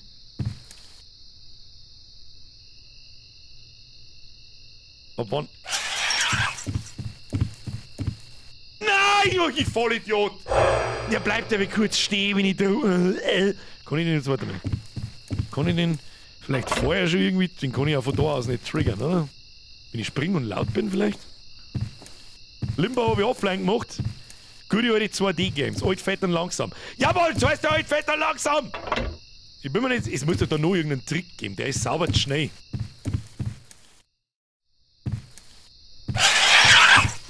Und jetzt nur drücken, wenn wir da unten... Nein. Das geht nicht. Das ist unmöglich.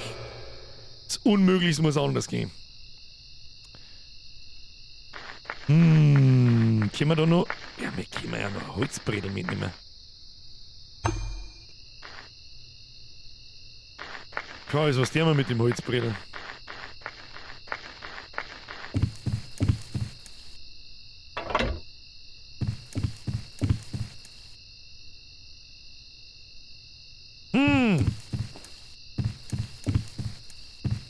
Wir haben das Holzbredel um, ja, das kann man. Ja, Werfer, glaube ich, kann man nix. Das ist keine Mechanik, ich kann jetzt bloß irgendwas. Das wird ja auch angezeigt, wenn man was da kann mit so einem kleinen Zahnradl-Ding. Kann man da vorne mit dem Bredel kann ich mit dem Bredel an dem... Was ist mit den Hagel vielleicht? Hat das auch irgendwas, was man da kann?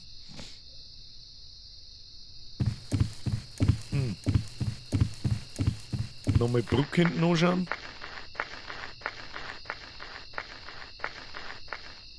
Kann man so einen Leichtschwanz...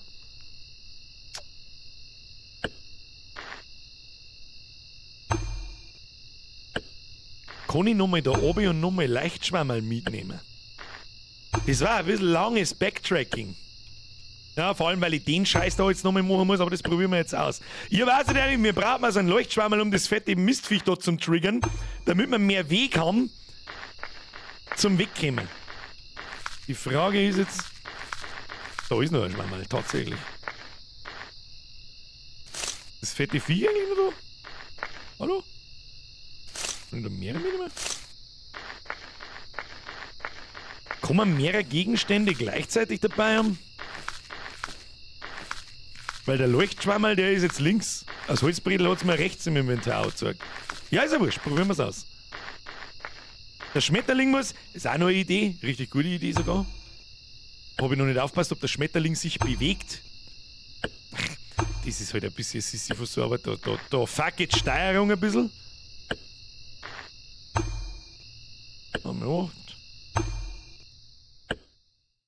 Das ist halt ein bisschen blöd. Wenn wir jetzt da nämlich sterben und der Schwammerl ist wieder... Ich nehme jetzt da trotzdem mal das Bredel mit. Da liegt der Bladel. Ja, das Bladel kann ich aber nicht nehmen. Wir haben einen Knopf haben wir gefunden, gell? Wir haben sonst aber kein Menü mehr. Kann man das Blatt am Boden mitnehmen? Nein, leider nicht. Das ist, glaube ich, bloß zur grafischen Untermalung. Benzian, merci für deinen Resub. 60 Monate ist absolut gestört. Ich bin mal wieder da.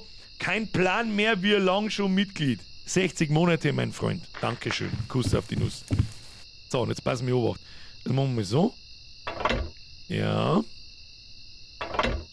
Die Frage ist jetzt... Ja, er muss im Beutel sein. Jetzt pass auf. Jetzt nehmen wir mal einen Schmetterling zu. Ja, der Schmetterling bewegt sich definitiv. Eventuell muss ich so hingehen, wenn er maximal weit weg ist, und das ist ganz links. Ich habe allerdings nicht aufgepasst, wie schnell dass der dann in den einen fliegt und der aktiv wird. Aber jetzt probieren wir erst einmal das. Ja, genau, er muss im Beutel sein. Da die tippen. Nein, du sollst, warum tu denn den jetzt mal... So, jetzt halt.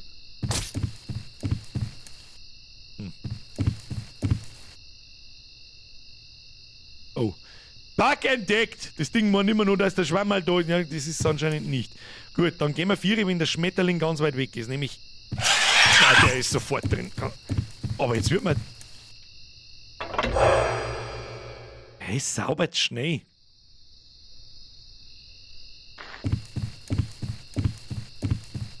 Sag ich dir, wie es ist, ich weiß nicht, was wir tun müssen.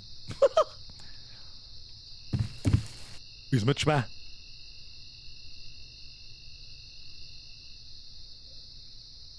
Jetzt hat es mir sogar angezeigt, dass ich laufen muss. Kannst du da ein Brett rausnehmen? Nein. Zurück zur Brücke. Der läuft schneller wie ich. Warten wir mal nochmal, bis der Schmetterling maximal weg ist. Vielleicht auch, probieren wir es mal, wenn er ganz oben ist. Probieren wir das einmal. Aber der fliegt sofort ein, das Ding ist sofort aktiv. Ach, jetzt bin ich wieder kurz vor die Pfosten. Das hat schon auch irgendwas mit dem Viech da zu tun. Da, der ist sofort. Okay, wir laufen. Ja, das funktioniert nicht. Das war meine nächste Idee gewesen, durchlaufen. Laufen wir mal durch. Laufen. Jetzt vielleicht einen Knopf, wo man. Schau, hier vor mir ist er nicht mehr schnell wie. Wir laufen. Oh shit.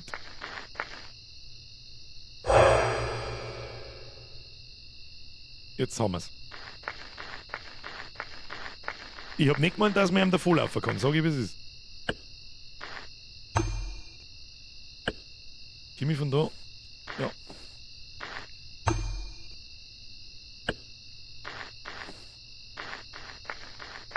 Achtung! Trick 17!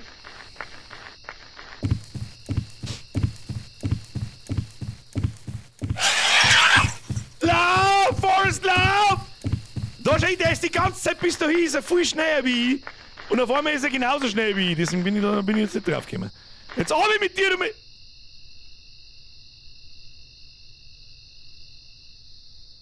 Okay, komplett behinderter ist er offensichtlich nicht. Bricht er vielleicht ein, wenn man... Kommt er jetzt wieder? Nahe? Ah, ja! Er hat es jetzt auch gerade geklickt. Jetzt müssen wir Bruck noch mal präparieren. Jetzt habe ich es verstanden. Nachlaufen, wenn er zurückläuft und dann den Hebel runter da und dann fällt er runter. Jetzt haben wir es. Das ist aber eine sehr verrückte Aneinanderkettung von Dingen.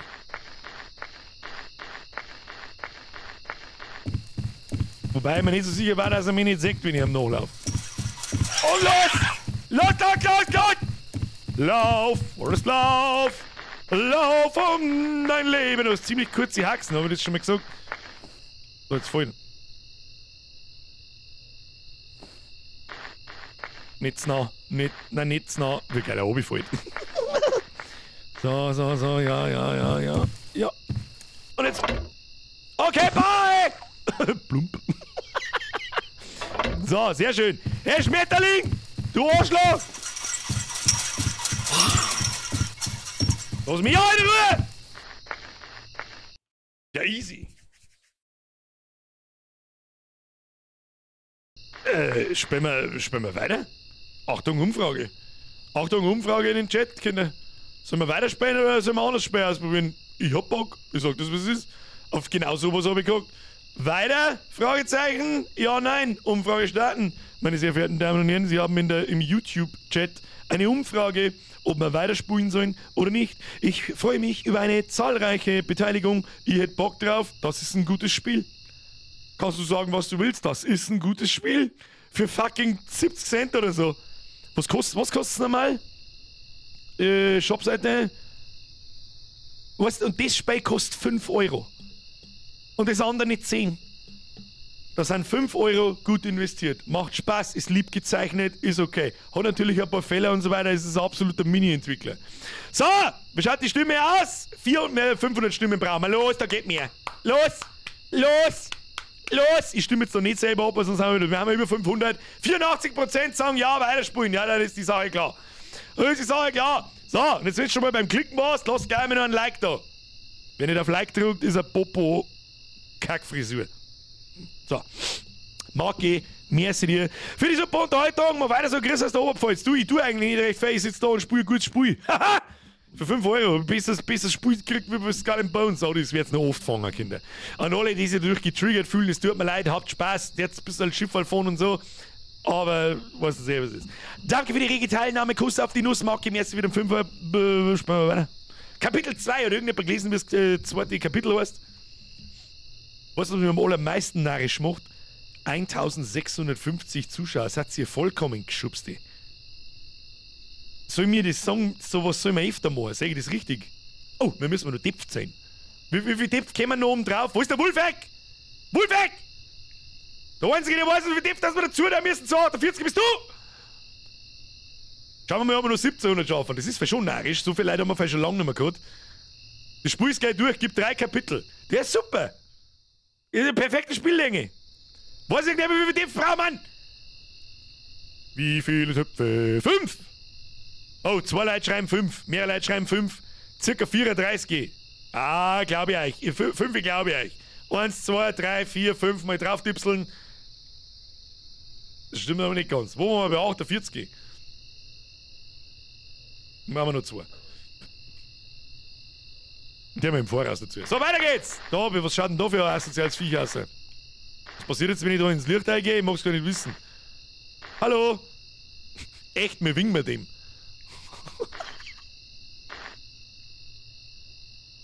Okay, hi. Warum? Lass mich ran, man kann in die Tiere eingehen und will gefressen? Das will ich nicht. Ah, oh, Schweindel. Das brummen wir ihm auf. Okay, an dem Feuer könnte man was tun. Warum schaut denn der Dodo wieder hinten vierer? Geh jetzt weg da. Schauen wir, was passiert.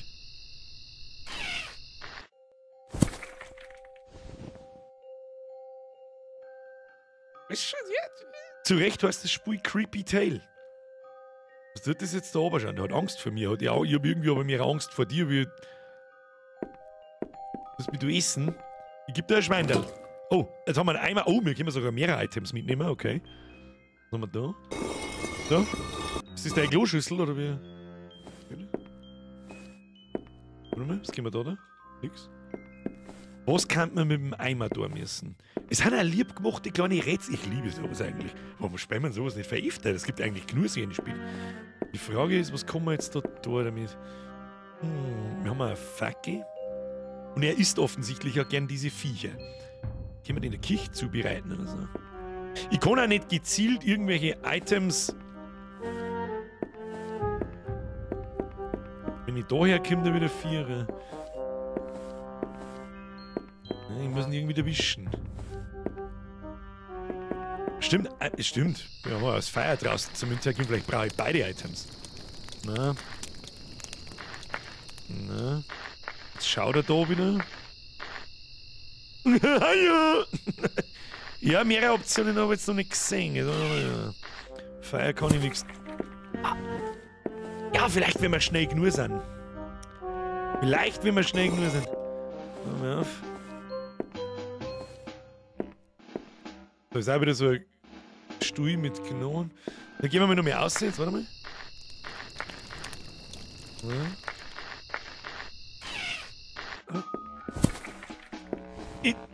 Fuck off, ich muss da auf den Scheißding aufspringen. Ab wo muss ich denn da springen? Warte mal.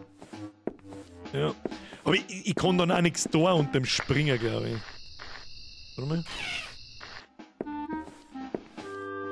Nein, das ist nicht der Sinn, glaube ich.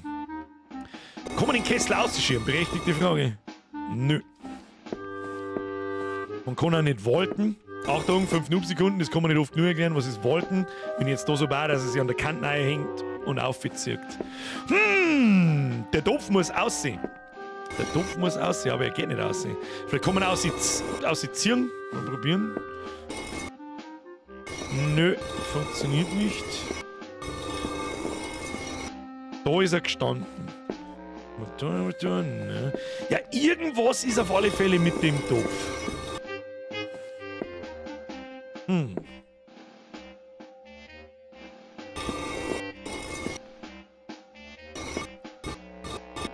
Mal so weit schirmen, bis er weggrabt. Grabe der gar nicht weg.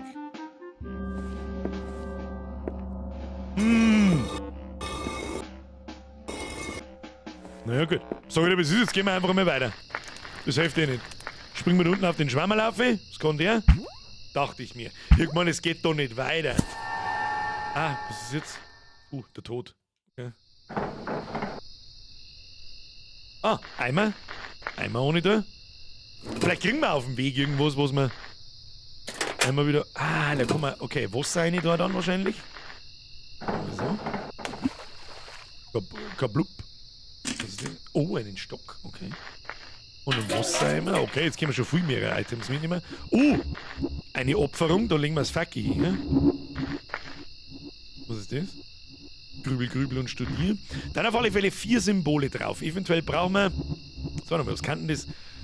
Das eine kann der Fisch sein, das andere ein Menschgall und der Rest ist nicht vielleicht eins ein Baum und das oben Blitz. Aber das macht auch keinen Sinn. Da haben wir auch noch nichts, aber da muss das Facki doch hin. Oder brauchen wir... Aber gut, jetzt haben wir einen Stecker gekriegt und einen Eimer Wasser. Vielleicht können wir jetzt bei dem kleinen Teufel drin irgendwas anstellen.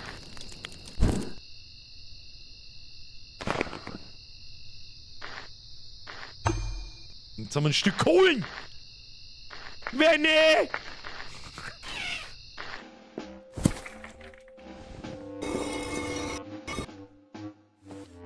Da ist allerdings auch so ein komisches Symbol drauf. Ja, gehen wir mal zur Opferstelle nochmal. Vielleicht muss man sich öfter Wasser holen, das ist theoretisch auch öfter möglich. Probieren wir es mal. Schauen wir mal, was da rauskommt, du! Ja, das sollten wir vielleicht nicht öfter machen, weil sonst bringen wir uns irgendwann Taxen. Nehmen wir nochmal einen Topf ohne. Holen wir uns nochmal Wasser. Ja. Und die komische Kreide da, oder die Kohle besser gesagt, können wir ja als Kreide benutzen. Aha. Und jetzt lirdelt das da.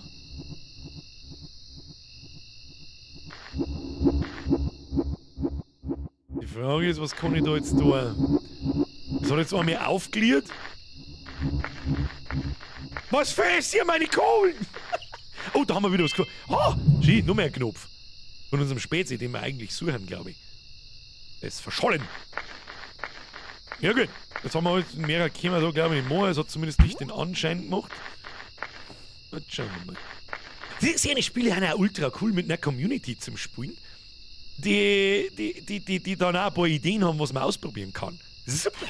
Ja, es ist super, es ist eine Perfection. Schau, was ist mit dir? Ey, Chekhov. Mal die Kerzen schaut irgendwie aus, das kann man was tun, ne? Ey, Meister. Ja, der Topf verwirrt mich nur ein wenig. Töpfe verwirren. Wenne! Krank, du hast da Kohle übersehen. Wieso habe ich da Kohle übersehen? Kann man da mehr mitnehmen, oder was? Nein, ich hab da nichts übersehen. Wo hab ich was übersehen?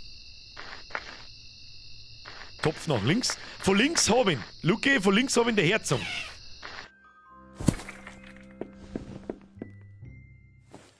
Aber wenn sie er da aufzieht, vielleicht komme ich aufziehen.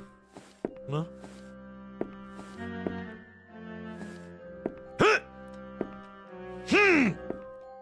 Jetzt gehen mir ein bisschen die Ideen aus, muss ich sagen. Recht viel. Aber was ist mit dir? Wir wissen mal nicht so wirklich, Depp verwirren meinen Mann auch immer. Depp verwirren uns alle, Claudia, tu dich nicht runter. Wasser im Topf? Ja, Wasser ist schon im Topf. Aber, also in den Topf da.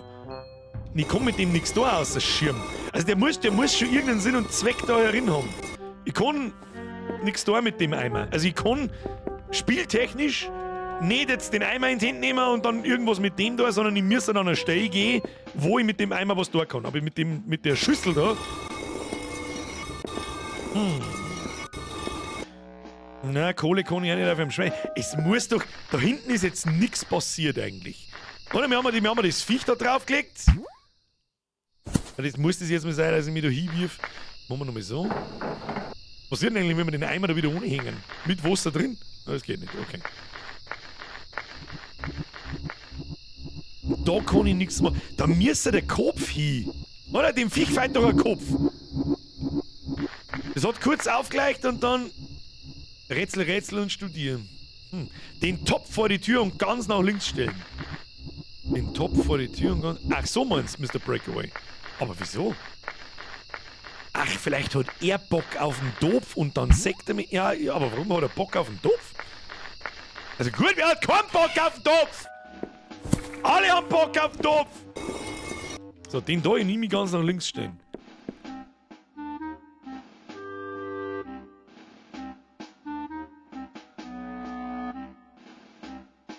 Der Schädel von dem Viech geht auf, ja, und ich sehe den Schädel da rechts oben. Aber da komme ich nicht hin. Weil er aus dem Fenster schaut. Ich verstehe.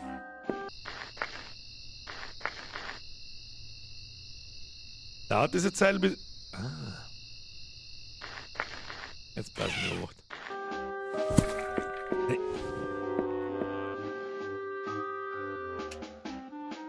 Können wir den Topf vielleicht da hinstellen, wo er sich aufzieht?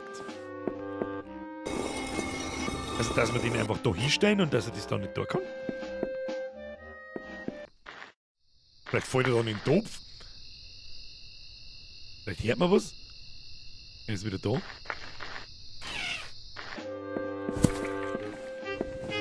Ja, das scheint ihn nicht zu interessieren.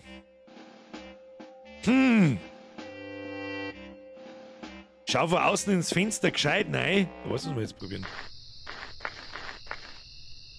Ja, da kann ich nicht interagieren, solange er nicht dort steht. Jetzt kann ich interagieren.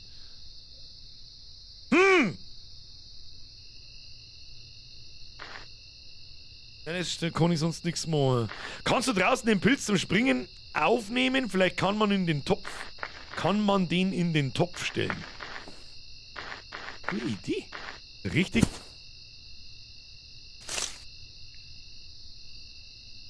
Das hast du doch nachgeschaut.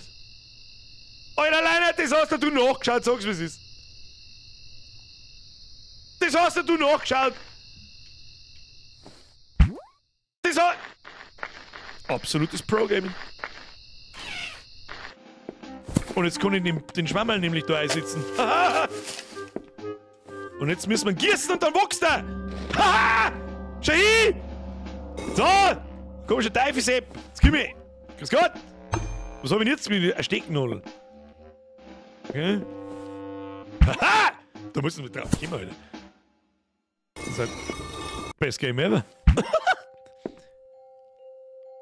Da damit müssen wir auch was tun können. Oder? Jetzt haben wir eine Stecknadel gekriegt. Was kann man mit der Stecknadel tun? Da hinten ist ein Stecknadelkissen und er macht aus Fellen, macht er sich offensichtlich da irgendwas. Sein Bettel. Können wir das Fetzel da vielleicht nehmen?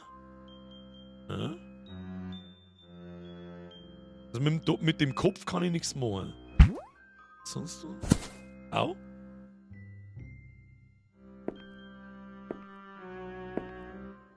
Ja. Gehen wir nochmal auf der anderen Seite nochmal. Nimm den. Ja, da kann man auch nichts machen. Ja. Gut, jetzt haben wir wieder... Kann man den Schwammerl vielleicht noch mehr wachsen lassen? Mit mehr Wasser? Ich habe nämlich den Eimer immer noch. Ja, da kann man nichts machen. Okay, wenn man so weit runterfällt, dann... Hupf auf sein Bett. Das ist so ein bisschen der Plan, weil ich kann mir jetzt noch mehr Wasser holen. Das Item ist immer noch nicht weg. Also der Wassereimer. Ja. Aufs Bett springen, ja, ist auch eine gute Idee. Und ansonsten, wenn wir schon unterwegs sind, jetzt gehen wir noch schnell zum Altar. Das ist mir interessiert, ob man da vielleicht irgendwas zusätzlich machen kann. Aber ich bin mir sicher, dass wir mir irgendwie den Kopf oder sowas brauchen. Mir stechen wir uns.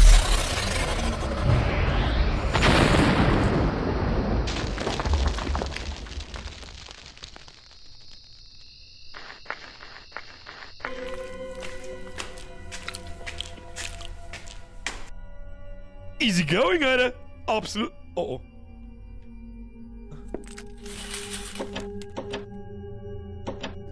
Da ist der Schlüssel.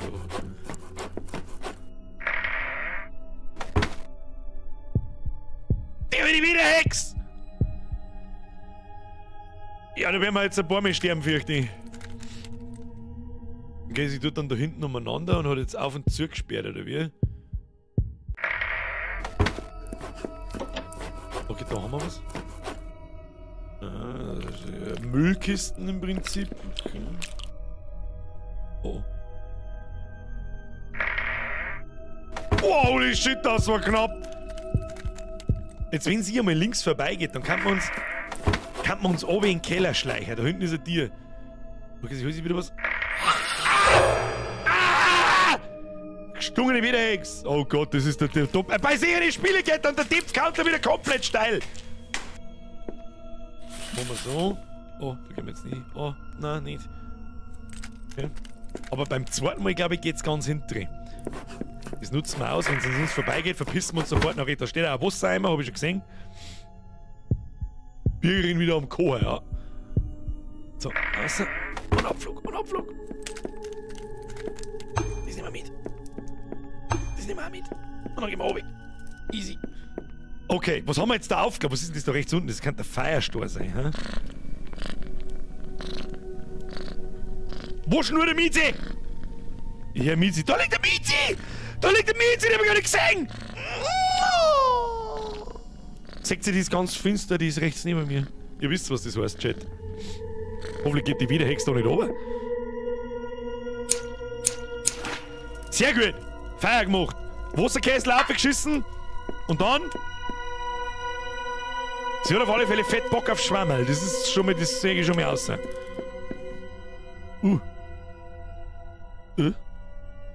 Was?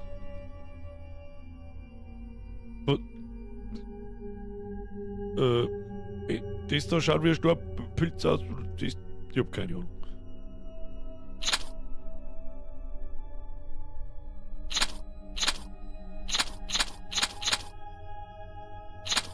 Was zur verfickten Hölle soll ich jetzt mal? Das verstehe ich nicht. Wie kommen wir da wieder raus? Wie kommen wir da mal raus? Der Pilz eines Zimmermanns! Ja, aber was genau soll ich denn jetzt da machen? Soll ich die sortieren oder? Die schauen ja alle unterschiedlich aus, oder? Der blaue ist ja gut, Der schaut ein bisschen, der schaut frisch aus, ja. Ach, wieder. Ach so, jetzt hab ich da die. Jetzt, Moment mal. Ach, muss ich ihre vielleicht. Warte mal, muss ich vielleicht nachbrauen, was sie da umtreibt? Da, halt, stopp, da haben 3 Beutel von Schwammerl. Haha! Das war mir auch. Das ist der erste, das ist schon genau richtig. Schmeiß rein. Und dann den ja, und dann den Orangen mit der großen Karten. Das darf der da sein. Das ist ja ein cooles Rätsel. Und dann den kleinen pinken. Den da.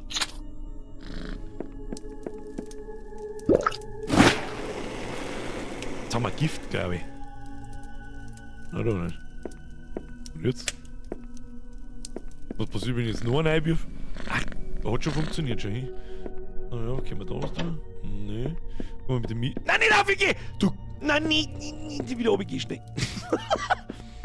Der erste war falsch, nein, war nicht. Sonst könnte ich kann nichts mehr tun damit, sonst könnte ich etwas tun. Glaube ich.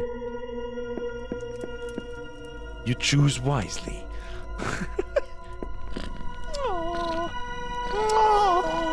The amount of is too damn low, Kinder. So, jetzt, wenn sie sich verpisst, gehen wir mir mal nochmal auf und schauen wir, was wir da klauen können. Vielleicht können wir da irgendwas. Oh shit. Ja, jetzt haben wir. Fuck! Da müssen wir warten, bis es ganz hinten geht. Oh, leck! Oh!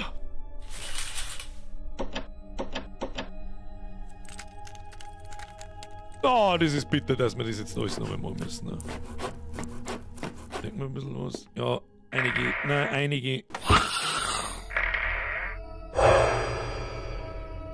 Okay, jetzt mag ich keinen Depfkanter mehr machen.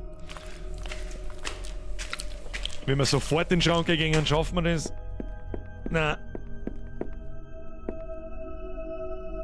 Sie hat einen Schlüssel um den Hals. Dann gehen wir sofort rein. Dass wir das alles nochmal machen, muss es ein bisschen bitter. Dass nicht zumindest nach 2, 3 Kombinationen. Wie müssen wir gehen? Oh, nimm das mit. Na, nimm das mit. Ah, shit, dann brauchen wir Wasser immer noch. Aber gut, kriegen wir schon hin. Machen wir jetzt mehr Feier, dass wir was sehen.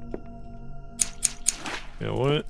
Wenn sie jetzt noch mehr rausgeht, gehen wir auf und holen wir schnell. Lock die alte Obi, die sauft das Zeug dann vielleicht. Ja, aber ich überlege gerade wie. Weil ich hab gerade nicht Obi. Na! Ja, das geht nicht. Ja, aber das kriegen wir schon. Ja, total gelacht, wenn wir das Speil nicht durchgeschweißt kriegen. Wenn wir das da gleich mehr aufmachen, da werden wir ihren Schlüssel brauchen dafür und für die unterne Tier wahrscheinlich. Wahrscheinlich Schwammerl in ihren Topf. Ach so. Ja, aber dann, das war, Achtung, das war ein schlechtes Game.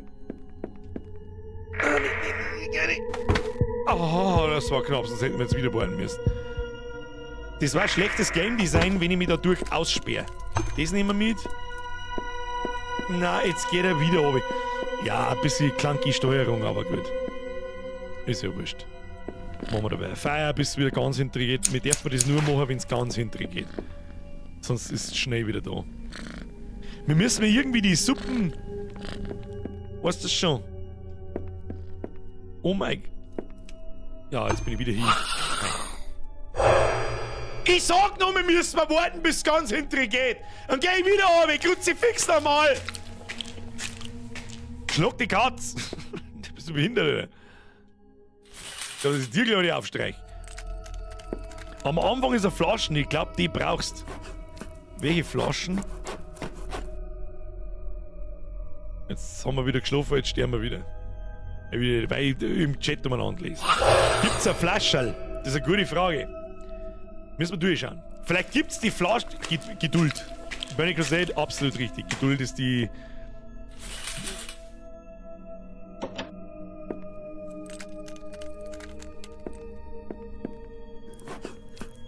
Können wir nichts tun. Nein, eine. Nee, nicht eine. So. Außer. Los. Feuerstor. Das Ding. Und wir gehen. So. Jetzt schauen wir mal an, was sie da tut. Sie geht einmal zu dem Regal, wo die Flascherl und die Kerzen steht. Sieht man da auf der...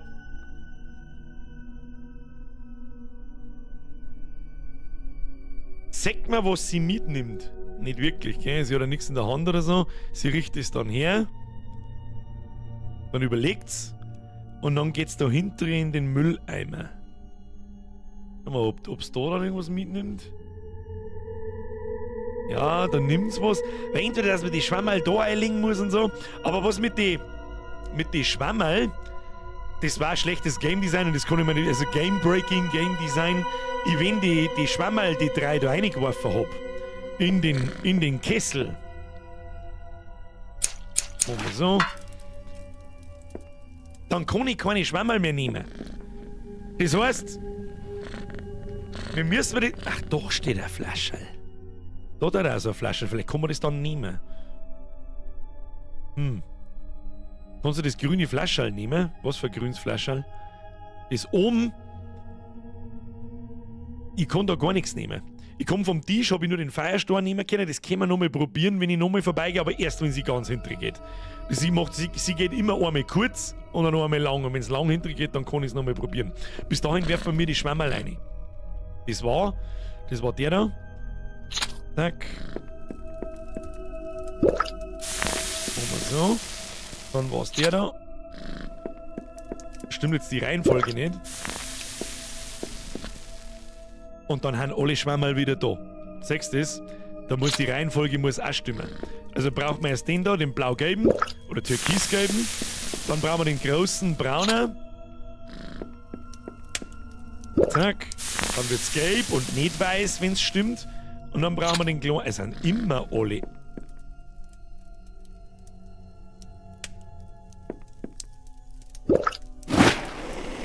Und jetzt haben wir das Gift. Und wissen wir nicht mehr, was wir da sollen. Und jetzt kann ich ja nimmer zu den Schwammerl hin.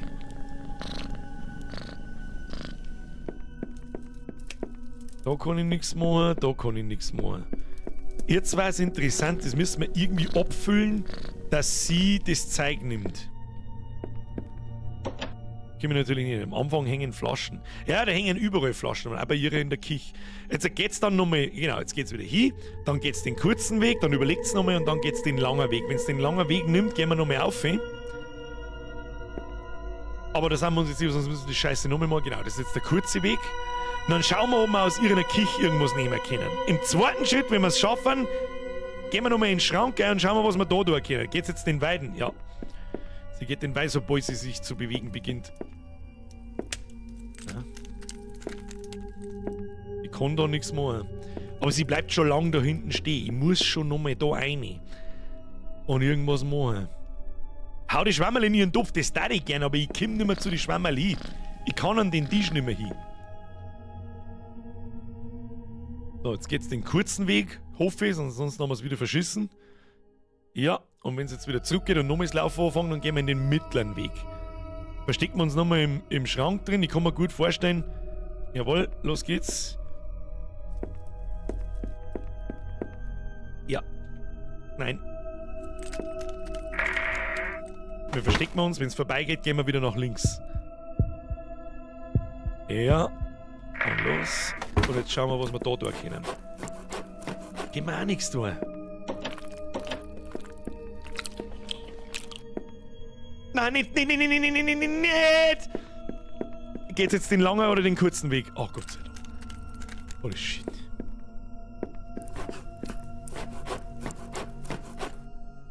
Nein, geh nicht. Nein! Ja, aber gut, ich weiß auch nicht, was man... Ich weiß nicht, was man da... Ich kann nirgendwo mit interagieren.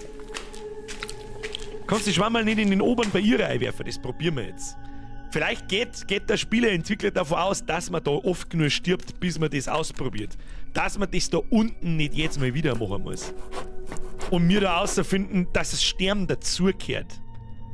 Kann du... Jetzt haben wir nicht aufgepasst. Warum labert die nicht alle weg? Kriegen wir schon. Das ist eine gute Idee. Da bin ich zuversichtlich. Na, aussieht, ich kann ich nicht. So, jetzt aufpassen. Kurzer Weg. So, eingeben, wenn es vorbei ist, oben. Wenn es vorbei ist, runter. So. Genau. Ich glaube, das ist eine gute...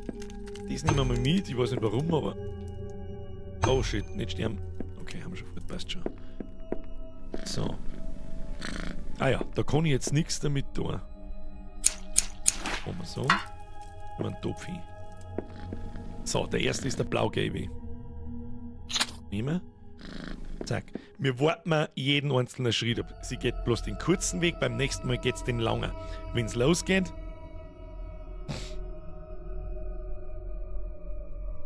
Gehen wir und jetzt schauen wir, ob wir den einwerfen können.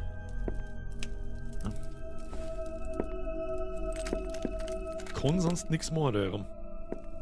Wie gehen wir? Nur der letzte Schwammerl in oberen Topf. Nein, das glaube ich auch nicht. Kann ich da nochmal? Kann ich... Nein, nimmt dann einfach einen anderen Schwammerl. Opa! Pro-Tipp! Pro-Gamer hupfen aufs Bett! Kann man aufs Bett hupfen?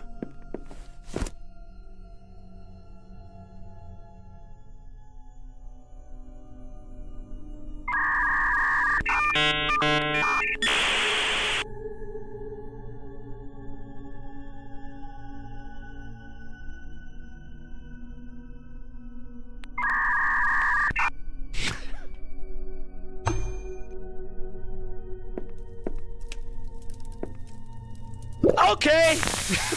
Scheiße! Ja, Alter, sei keiner! Opa, merci dir! By the way, Creepy Tail hat nur 2 Titel. Darum wissen wir, was wir nächsten Mittwoch tun. So, jetzt mal so gemacht. Erster Schwammerl ist drin, zweiter Schwammerl war er. Merci für den Tipp. Aber gib zu, dass du nachgeschaut hast.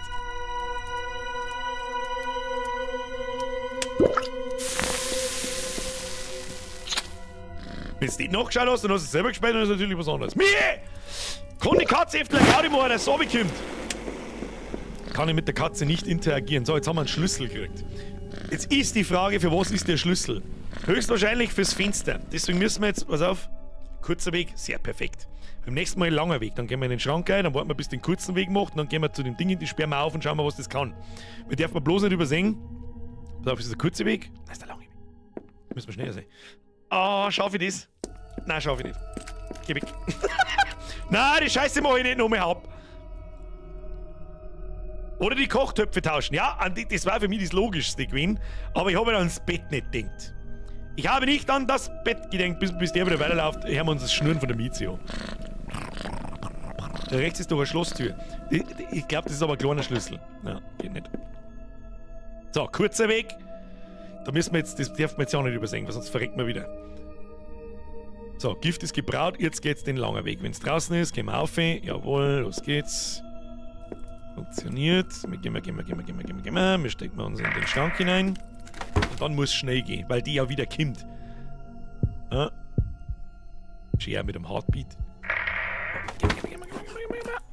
Ja. Ich weiß nicht, was... Ich weiß nicht, was wir jetzt gekriegt haben, aber jetzt haben wir eine Flasche. Da haben wir unsere Flasche! So, jetzt müssen wir bloß warten, bis es weitergeht. Macht jetzt den kurzen Weg nochmal. Sonst haben wir nicht auf. Jawohl, dann müssen wir warten, bis es wieder vorbeigeht und dann verpissen wir uns ab, füllen wir das Gift ab und schütten wir es ihre in den Topf und dann hoffen wir, dass es verreckt. Also wir müssen was woanders einfüllen, das kann natürlich auch sein. So. Jawohl. Abflug! So. Easy! Ja, war gar nicht so easy. Ja, Gift rein. Jawohl. Oh, sogar animiert. Das ist schön, schön gemacht. Schön gemacht. Haben wir sonst irgendwas machen? Nö. So, sie geht jetzt wieder den kurzen Weg. Oder geht's den langen? Ich hab nicht aufgepasst. Denken wir gleich. Sobald die weitergeht, wie zu dem Regal. Na, geht schon den kurzen. Verdruck die jetzt ja nicht. Vergift die scheiß Hex. Du, die scheiß wieder Hex! Scheiß lang gewinnst! Ja, und wir kommen und eine in die scheiß Suppen. Ja! Easy! Und dann verstecken wir uns wieder. Nicht stirb! Dabei haben wir so Misi-Schnur noch. Ja, schöner Zeitvertreib. Misi-Schnuren geht immer. Das ist ein schöner Lückenfüller.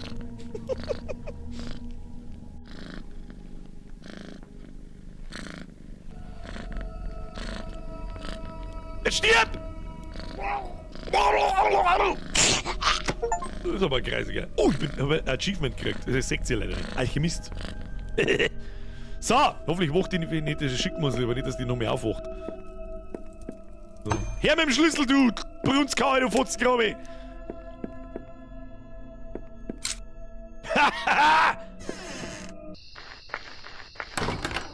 Easy peasy. Weiter geht's! Da, die Säge, dass man das aufgaben kann. Kann man das aufgaben? Nein, kann man nicht. Absoluter Noob. Bin gespannt, was weitergeht. Was kann man da drin da? Hallo? Eine Flöte! Ja, nimm's halt dann, du Kasperl. Achso. Muss ich einen Knopf drücken? Ja, okay, Entschuldigung. So, haben wir da einen Schwammerl, der ist sehr obvious, dass man da aufspringen muss. Was gibt's da drin? Das nehmen wir auch. Was ist das? Ein Goldklumpen? Ein Stückel Seife? Eine Kartoffel? Was ist das? Und da müssen wir auch noch irgendwie aufheben. Wenn wir da aufkommen sollen, das weiß ich nicht, du. Na, warte mal. Oh.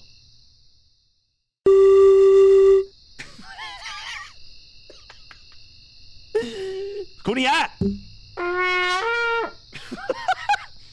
Okay. Was kann man da?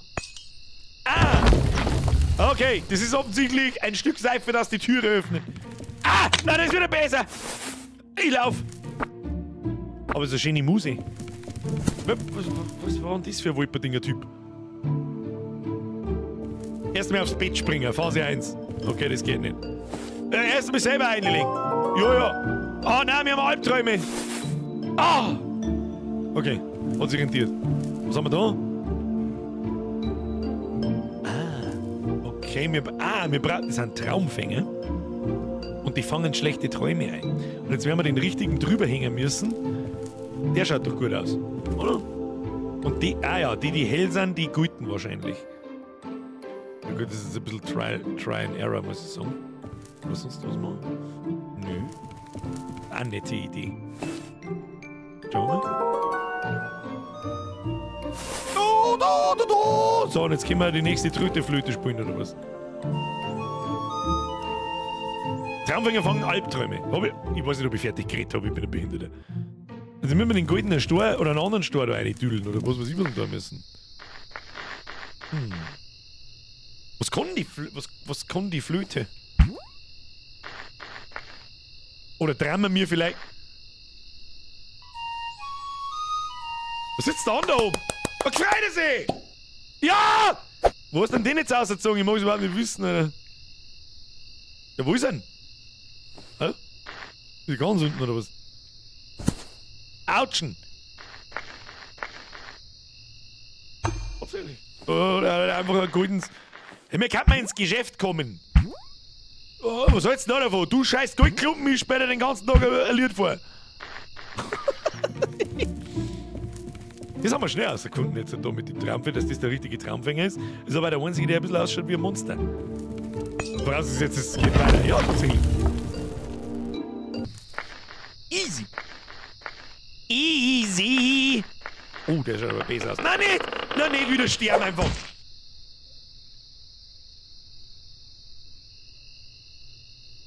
Ja, aber das ist kein Topf. Mach so.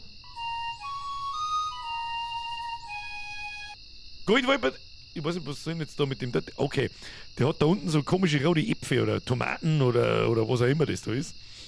Rubberband Man, mir ist wieder neu. Servus Birger. Man spielt dann Uncharted weiter, hat mir richtig gut gefallen. Grusler, merci dir, das hat mir auch richtig gut gefallen. Spielen wir aber erst nächste Woche am Montag weiter.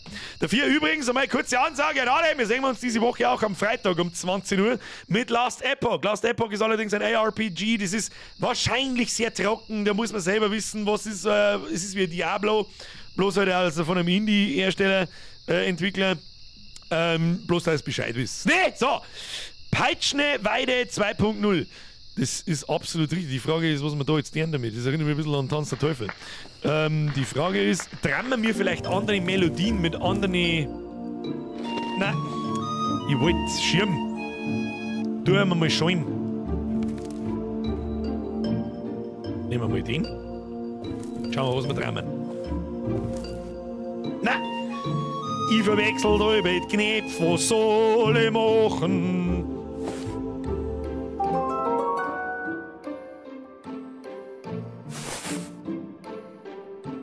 Das war jetzt ein sehr belohnender Ton, als hätte man was rausgefunden, aber ich soll einen Baum Winger, Alter, oder was soll ich machen? Kommen wir den nächsten her? Stopp. Kann man da zwei kombinieren?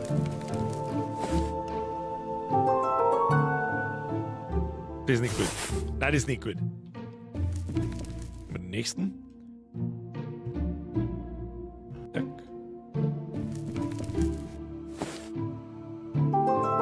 Ah! Nochmal schon gut. Quick!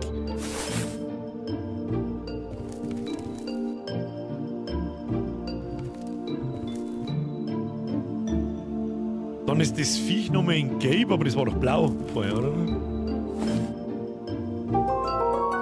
Da haben wir schon wieder den! Da, nicht gut.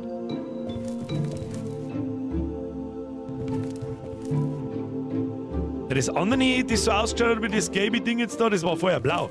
Ist es dann ein anderer, oder? Ne? Müssen wir alle durchprobieren. Jetzt, was haben wir jetzt als gehabt? Die Melodie haben wir gelernt und Winger haben wir gelernt. Und abgesehen davon, da stehen ja noch so ein paar so goldene Laternen umeinander da.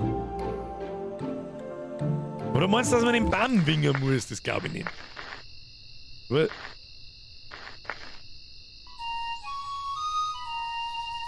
ich kann ihm nicht wingen.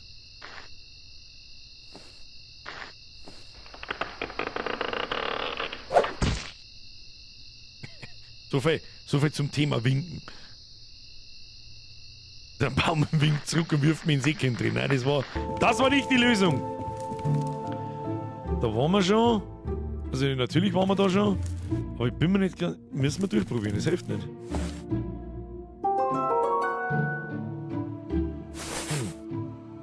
Gehen wir nochmal zurück aus. Vielleicht kann man dem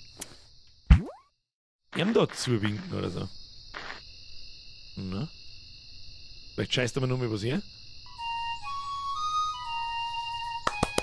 Freut er sich? Scheißen wir nochmal so einen goldenen Kackbatzen hier. Nicht? Okay, so nicht. Durchlaufen, dass er mich nicht packt. Oh, hätte ich gerade probiert, aber du wirst gestaggert und dann packt er den. Bin ich mir ziemlich sicher. Was mir noch sehr verdächtig vorkommt, da, die Dinger da. Siehst du das da? Da hängt also eine Frucht drin, aber halt nicht in Rot. Gold Express! Das ist quasi wie bei dir. Du trötest Melodien und wir schmeißen mit Gold und klatschen wie ein Mongo.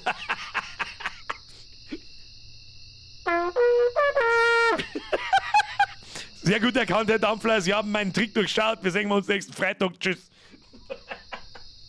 Merci dir. Irgendwie habe ich das Gefühl, mit denen ich komme, was ich mache. Aber die Frage ist, was? Da geht's nicht weiter. Muss der Traumfänger winken, ob der gerade aktiviert sein muss? Auch eine gute Frage. Kann man da sonst noch was da drin? Eigentlich nicht, gell? Ich kann da nicht irgendwie interagieren, da auch nicht. Kann er nicht nach unten gehen.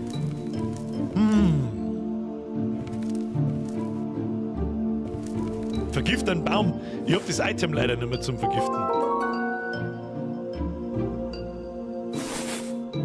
Da träumt er von seinem Freund, aber er hat keinen Albtraum. Jetzt gehen wir mal nochmal, ob da schon jeder Traumfänger, ja, da ist ja jeder Traumfänger was anderes. Also es gibt nur Albträume und 2 verschiedene normale Träume. Einmal, wo man die Melodie lernen und einmal, wo er winkt. Aber an der Pflanze spielen, an welcher... Ich hab so viel Kabel gewurschtelt da, dass ich gar nicht mehr klarkomme. Aber an welcher Pflanzen? Und was auch noch mal ganz wichtig ist, da auf dem Tisch, da liegen auch diese Früchte, einmal in grün oder was auch immer das ist und einmal in rot. Und beim Baum, das ist schon sehr auffällig.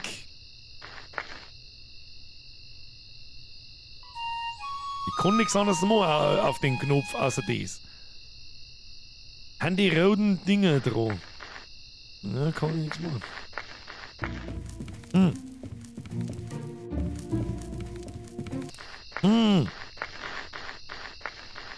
Kannst du meiner Pflanze spielen? Ja, kann ich da den Schwammel vielleicht wieder aufklauen? Na. Nö. Na. Hinten bei der dunklen Frucht spulen? Ja, probieren wir es mal. Alles ist möglich.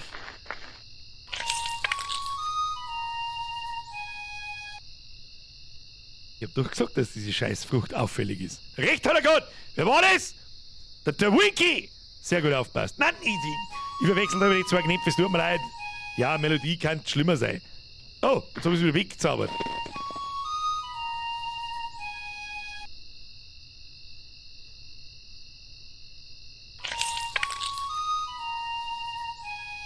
Jetzt warte mal. Ich kann das nicht mitnehmen. Jetzt passen wir auf, jetzt wenn wir nochmal spielen, dann ist es klar. Oder müssen wir vielleicht alle diese Früchte, die da umeinander hängen, fruchtbar spielen? Ich kann da auch die fruchtbar spielen. So, nochmal. Ja. Und eventuell ist das der Hinweis, dass wir vorn einfach so viel spielen müssen. Da hängt nämlich auch eine, jetzt pass auf. Aber ich muss viel netter, ich muss viel zu nah ohne an seine...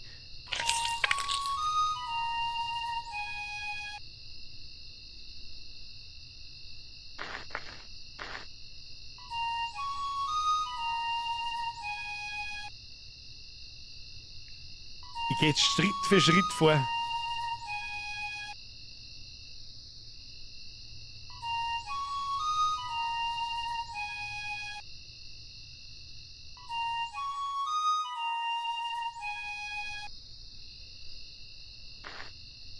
Stimmt, der schaut gar nicht mehr so besser aus, er schaut gut. Haha! Na! Na nicht! Achso, jetzt hat er mal die Flöten. Also kann man das Item... Haben wir da? Sehr gut. Sehr gut! Sehr gut kombiniert, Team! Ah! Nein, ich muss wieder laufen. Nein, ich muss mir die Stauern verstecken. Okay, what the fuck is this?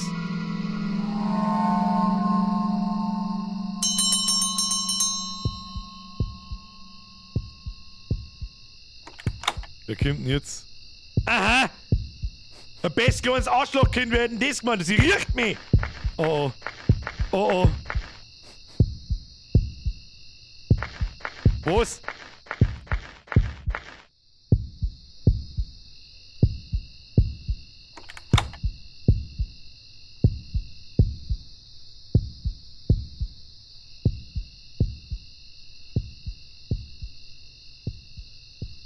Okay.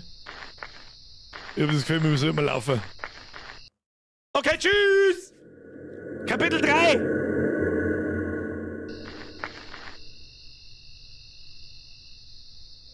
Es ist halt in jedem Stream das Gleiche.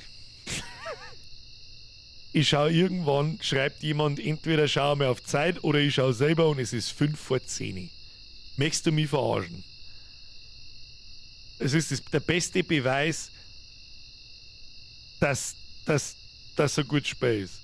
Jetzt ist die Frage, an über 1600 Zuschauer die Frage, seid ihr da, weil auf dem Stream anreitige Kackspiele steht? Oder seid ihr da, weil wir so eine Art von Spielen mit Rätseln? Weil solche Spiele mit Rätseln haben wir noch nie, also richtige Adventures, haben wir noch nie gespielt. Außer einmal. Monkey Island 1. Habt ihr jetzt Interesse an Kackspiele? Oder habt ihr Bock auf sehende Spiele? Das irritiert mich jetzt ein wenig. Ich sag das jetzt nicht, wie es ist, da brauchen wir noch mehr Umfrage. Das meine ich, das möchte ich jetzt wirklich wissen. Weil wenn ich nämlich dann anfange, sehende Spiele zu spielen, und dann ist wieder keine Sau mehr da. Das war, wir hätten jetzt da wieder rausgefunden, eine Art von Spiele im Stream zum Spielen, die wir wahrscheinlich niemals angelangt hätten. Eine Fragerunde starten, Umfrage starten. Jetzt pass auf. Auf was habt's Bock? Fragezeichen. Adventures, also sehende Spiele. Auf anreitige Kackspiele. Oder auf beides. Umfrage starten. Das darf mich jetzt interessieren. Wir spielen das Kapitel schon noch fertig. Tu dich nicht oben. Bitte im YouTube-Chat ist eine Abstimmung. Bitte einmal drauf dreschen. Das interessiert mich jetzt wirklich. Na, ich sehe schon 70% beides. 20% Adventures. Das sind so Point-and-Click-Adventures. Sowas wie das halt jetzt da. Da gibt's genügend sehende Spiele. Etna bricht aus und lauter so ein Kass. Und wie heißt das andere? Irgendwas mit D habe ich gerade in dem Kopf. Monkey Island, da gehört ja eigentlich Monkey Island 2 und 3 gehört nur nachgeholt. Das 4er kann man weglassen. Ich sag schon, ihr habt Bock auf beides und der Rest Bock auf Adventures. Dann fürchte ich, wird man das splitten müssen und irgendwann mit sich in die Spiele anfangen müssen. Ist sau interessant eskaliert. Ganz ehrlich, da habe ich vorher heute auch nicht damit gerechnet. Und so, da muss ich jetzt einfach fangen, weil so viele Leute waren wir schon lange nicht mehr im Stream. Und mich würde sehr interessieren, was ihr euch denkt. Ich meine, in erster Linie spielen wir sowieso bloß, auf was ich Bock habe. Das ist sowieso, wenn ich keinen Bock habe, dann gespannt ist ihr, dann habt ihr auch keinen Bock und fertig. Aber damit habe ich jetzt nicht gerechnet, dass diese Spiele so viel Spaß machen können in einem Stream.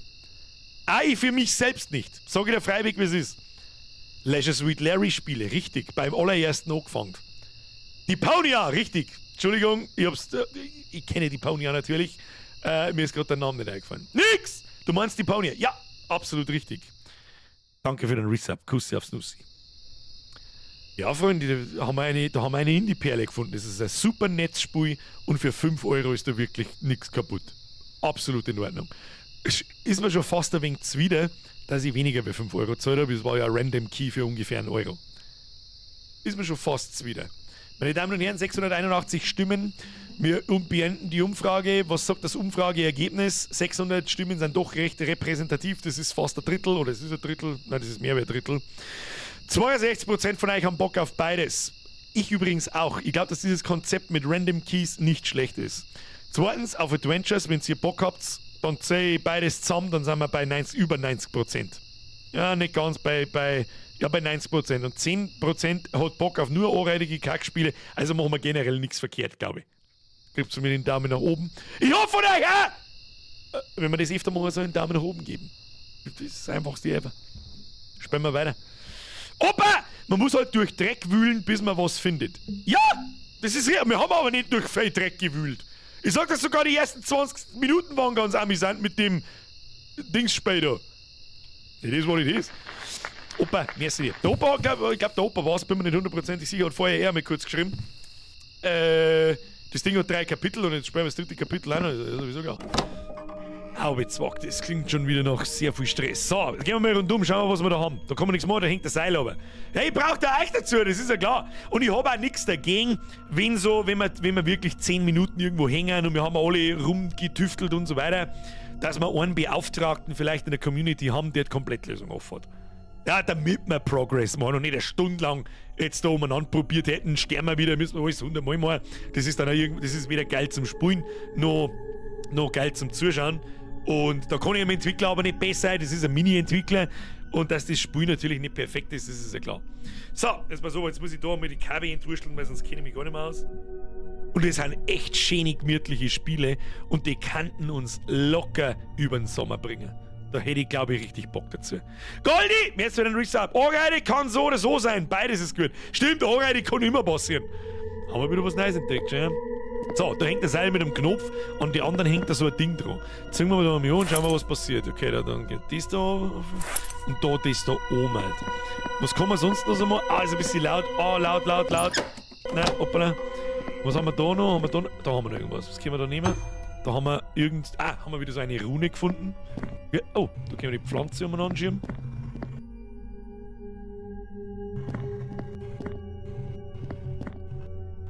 Was auch immer das für einen Sinn hat. Jetzt warte mal. Kann man da dann schon was machen? Nein. Kann man da durchspringen? Ja. Ah, ich glaube, da kann ich mich verstecken dahinter. Hä? Kann ich mir da ein Versteck platzieren? Kann das. Da kommt jetzt nämlich hundertprozentig gleich ein Besen. Stellen wir jetzt einmal da ins Eck. Dann schauen wir. Da liegt nämlich. Oh, ja. Gar kein Mehl. Dann haben wir da eine Rune, eine zweite Rune, die schaut fast genauso aus. Was haben wir da wieder? Birger! Ich hab mir selber donated, nice! Rätselspiele der Frage mit Zelda, wo? Berechtigte Frage. Berechtigte Frage irgendwo. Da liegt der Gat! Das ist alles, was ich weiß. Was tue ich mit der Gat? Ich kann da mit der Gat nichts machen. Warte, kann ich da was mit der Gat machen? Nein. Da hinten liegt noch ein Stein. Wie viele so Runensteine brauche ich denn? Da auf seinem Bredel liegt noch eins. Die Frage ist, müssen wir die... Jetzt besser mich Obacht. Können wir die Pflanzen da aufschirmen? Nein, können wir nicht. Das ist also das Einzige, wo wir uns verstecken können, ist da herunten. Ich stelle jetzt die Pflanzen einmal da hier auf dem kürzesten Weg und ich hoffe, dass der Bese da oben... Was kennen dann die Schnirl? Was kann die kennen? Weiß ich nicht, kann ich noch nicht zu, dann kann man noch nichts machen. Jetzt, wenn er umdreht, gehen wir mal auf und klauen wir an das Ding. Ja. Schauen wir mal, was passiert. Okay, oben.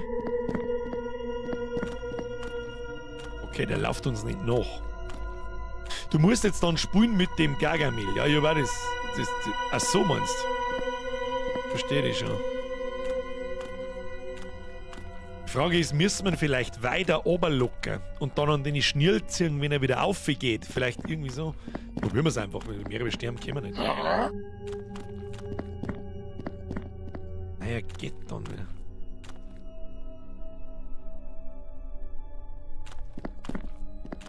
Schauen wir, ob man da was klauen kann irgendwie. Ja.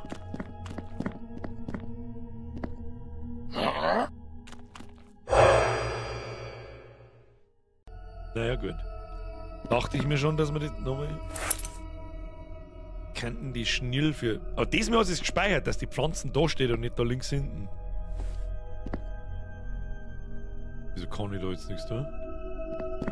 Ich muss ja die Steine nicht mehr sammeln.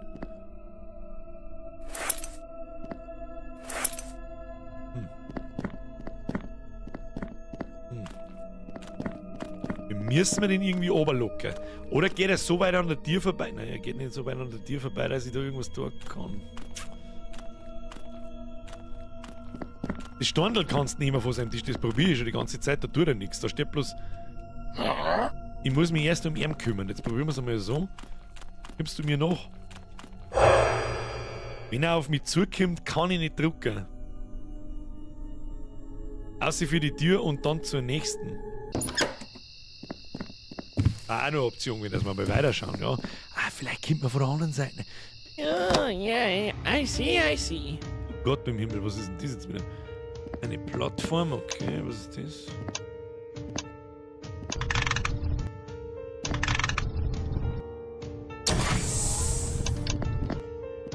Okay. Links, also nehmen wir es 1, 2, 3, 4. 1, 2, 3. 4 stimmt nicht. 1, 2, 3, 2, 3. 1, 2, 3, 2, 1, 2. Und jetzt links oder rechts? 3. Bei 4 waren wir noch gar nicht. 4. Und dann ist nur noch 3. Ja! Easy. Schöne, nette kleine Spielmechanik. Klar, das ist super gut. Gefällt mir gut. So, dann fahren wir da auf. 1, 2, 3, 2, 1, 2, 3, 4. Snooze-Baby. Schieber auf mich geschrieben. falls wir da noch mehr auf müssen. Absolut richtig. Ah, jetzt haben wir die Glocken gefunden. Die Frage... Ah, und jetzt können wir die an die Schnell da hinten wahrscheinlich anhängen und klingeln und dann geht er oben. Und dann kommen erst... Ja, haben wir aber 2 Glocken, oder? Was ist denn das da? Da werden wir noch was brauchen, nehme ich an. Dass wir da was anhängt, dann fahren da die Dinger raus und dann können wir weiter aufhören.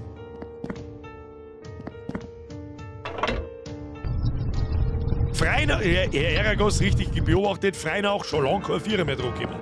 Absolut richtig. Sonst kann man da nichts tun, nicht, dass wir noch mal zurückgehen müssen. Ich habe jetzt nichts gesehen. Schlüsselloch habe ich selbstverständlich bemerkt, ich habe es in meinem Kopf auch gesagt. Hey, da ist ein Schlüsselloch! Ich habe es bloß nicht laut gesagt. Habe ich schon gesagt, oh, eine Angel haben wir ja auch noch. Da haben wir ja eine Angel. Wir Vollidioten haben wir ja eine Angel. Mit der haben wir noch gar nicht ausprobiert, was man tun kann. Dann haben wir nichts da. Ich kann nichts da mit ihr. Das habe ich noch gar nicht hergezeigt. Hinter mir, manche Items sind da dann auf die Knöpfe festgelegt und wenn ich dann den oberen Knopf drücke, dann hat er vorher zum Beispiel Flöte gespielt. Und wenn er mit der Angel da jetzt natürlich nichts tut, dann kann man da auch keine Angel brauchen, nehme ich an. Da fahren wir wieder oben. Aber die Glocken ist jetzt schon mal ein guter Hinweis. Jetzt passen wir auf. Oh! Oh! Jetzt liegt da vor mir noch einer oben drauf. Das, was der Bernie schreibt, geht, wenn er oben geht, versteckt man mich uns hinter der Pflanzen. Das ist, glaube ich, so der Trick. Dann schauen wir erstmal, was da ist. Steigt, glaube ich, das kleine Mistviech aus. Oh, die ist gescheit kantig. Der Appa geht ins Bett! Hauen Sie sich hinein, Kuss auf die Nuss. Haben wir gerade bei Fullheiner, da haben sie gerade 100 Like geschlichen um 10. Ah, geht schon ein bisschen. Das sperren wir durch. Oh, jetzt laufen wir. Haben wir einen. Oh oh. Hat sie uns jetzt da eingespielt? Oh oh. Oh shit, wenn wir jetzt auf die Schnelle die Treppen da noch mehr brauchen, dann. Okay, da haben die Schmetterling. Ein wunderschöner Schmetterling. Ich hasse Kinder. Jesse, ich schließe mich an. Ach, da geht's einen Turm weiter. Da geh ich nicht hinten. Bist du vollkommen des Wahnsinns, oder was? Da sterben wir los. So.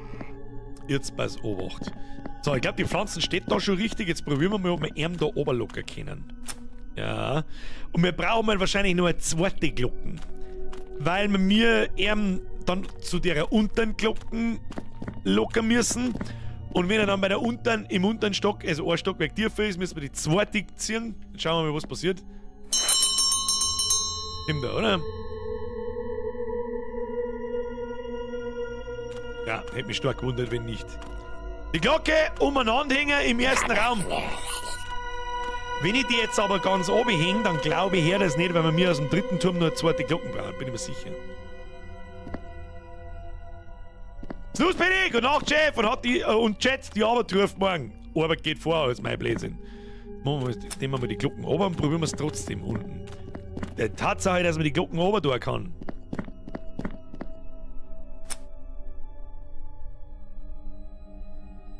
Hab grad eine Idee. Probieren wir, auch wenn wir sterben, ist mir wurscht. So, jetzt pass auf, wenn er ganz rechts ist. Pass auf, wenn er ganz rechts ist. Klingelt die das erste Mal. Geh ganz schnell auf, ich tue die Glocken oben, geh wieder oben. Häng die Glocken oben und klingelt nochmal. I gonna try.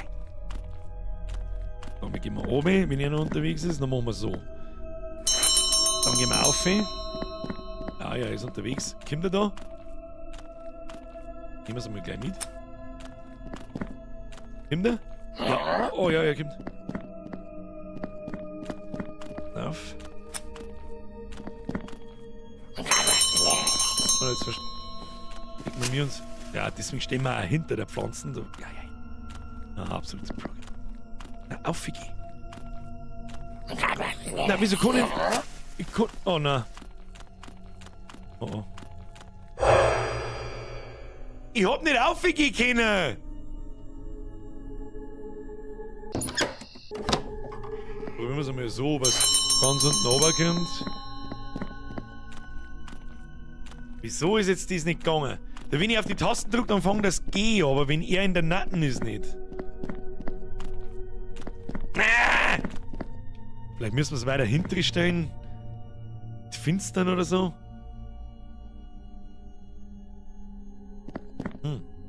Ja, gut, probieren wir es nochmal. Ich habe auch vorher schon mal kurz einen kurzen Bug gehabt, dass ich erst wieder mit irgendwas interagieren habe müssen, bevor ich durch die Gegend durchgehen können habe. Das hat sich nicht sehr... Machen wir jetzt so. Dann klingelt man. Dann gehen wir wieder auf. Nehmen wir die Glocken. Dann warten wir, bis er maximal weit weg ist, bei der Glocken ist, und dann gehen wir erst 4. Dann machen wir so. Dann machen wir so. Wir verstecken uns da und dann warten wir, bis er ganz 4 geht. Ja. Weil ich glaube, während wir im Licht sind. Jetzt werden wir uns schicken müssen, weil er daherkommt wahrscheinlich. So. Ja, was? Da ist das Doppeltier und sonst. Nein, haben wir schon fort. Oder schon wieder vergessen. Da liegt da so ein kleines Ding, jetzt haben wir schon 4. Okay. Kann ich mich da drin verstecken? Nein. Vogel! Okay. Da haben wir doch sowas wie.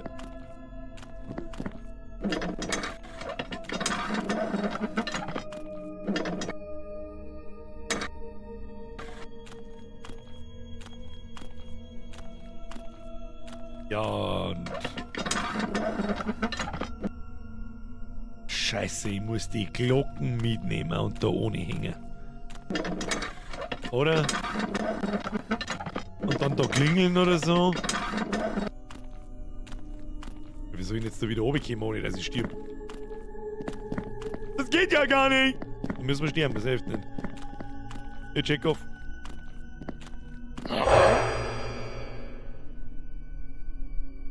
Ist ein bisschen Learning by. Ist ein bisschen Try and Error. Aber finde ich, gehört dazu.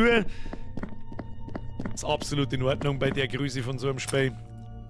Jetzt warten wir noch kurz, bis er wieder umdreht. Glocken an der Kurbel ohne.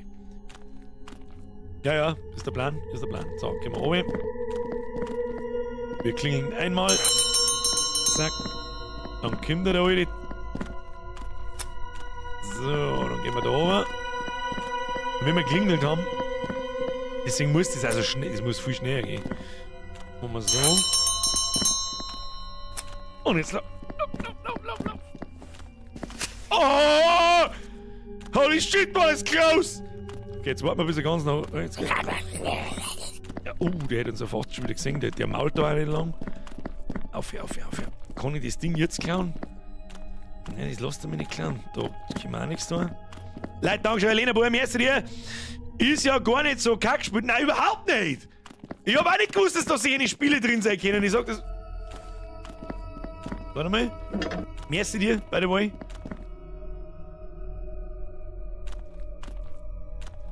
Ich hab die Glocken dabei, aber ich kann nichts machen.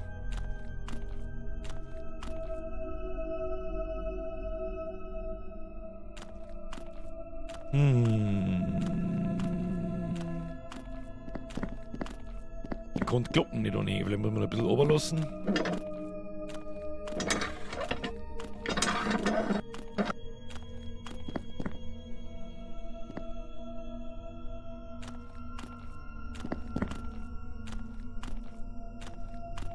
Du hättest den Haken unten lassen müssen.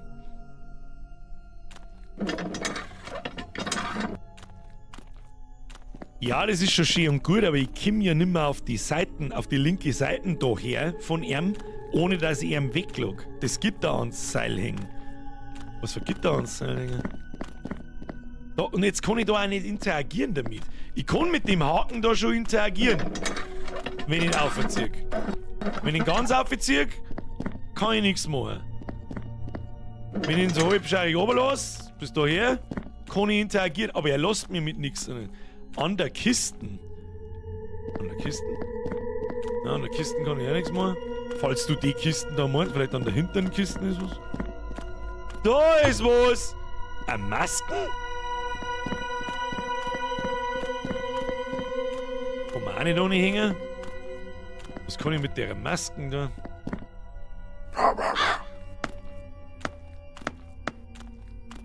Was?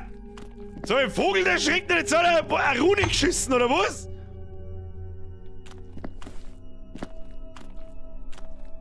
Okay, kann ich mit dem Besen was tun? Der schaut auch so verlassen aus, ne? So was haben wir das Slipknot meistens, richtig.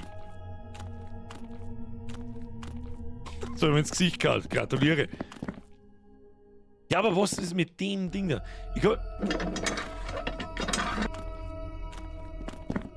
Mehrere kann ich da nicht tun und es gibt, glaube ich, keine Möglichkeit, dass ich wieder zurückkomme. Wieso hast du die Maske auf? Wieso liegt da Stroh? Angeln kann ich nicht, nix kann ich tun. Herr Bonstinger has become a member. Merci dir, Kuss auf die Nuss. Welcome to the squad. Ab in den Chat habe ich die Dieter! Den Dude, der Schrecker vielleicht. Nein, die Masken ist ja schon wieder fort. Mit der habe ich nur einen Vogel, der schreckt. Jetzt habe ich aber 5 so Runen. Und die schauen alle unterschiedlich aus. Fast die ersten ganz rechts, die zwei, die schauen ein bisschen gleich aus. Vielleicht kann ich jetzt zum Tisch hin. Ja, müssen wir probieren. Ich probiere jetzt einfach mal, wenn er unten ist und jetzt gehe ich mal hinter ihm so hin. Kann man nur rätseln. Und da kann ich.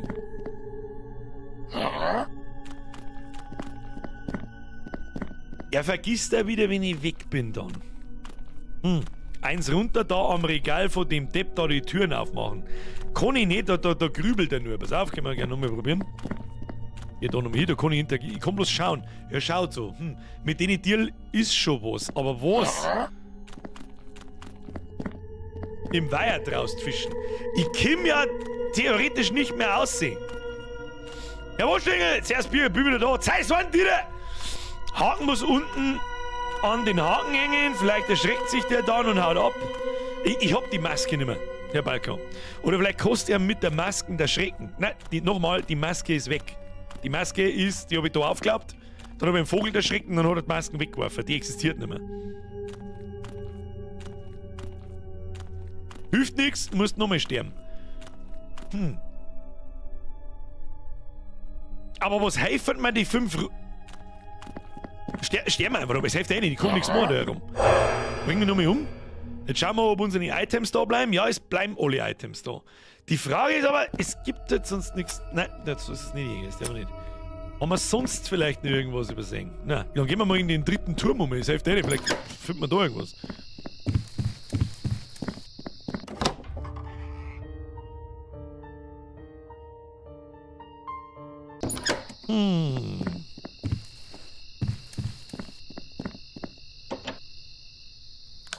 Wenn ich da jetzt siege, fliegen die Schmetterlinge wahrscheinlich eh nicht.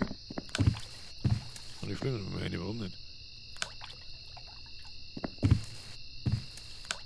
Schaut er erstaunt. Was man tatsächlich. Möchtest du mich verarschen, muss ich jetzt wirklich fischen.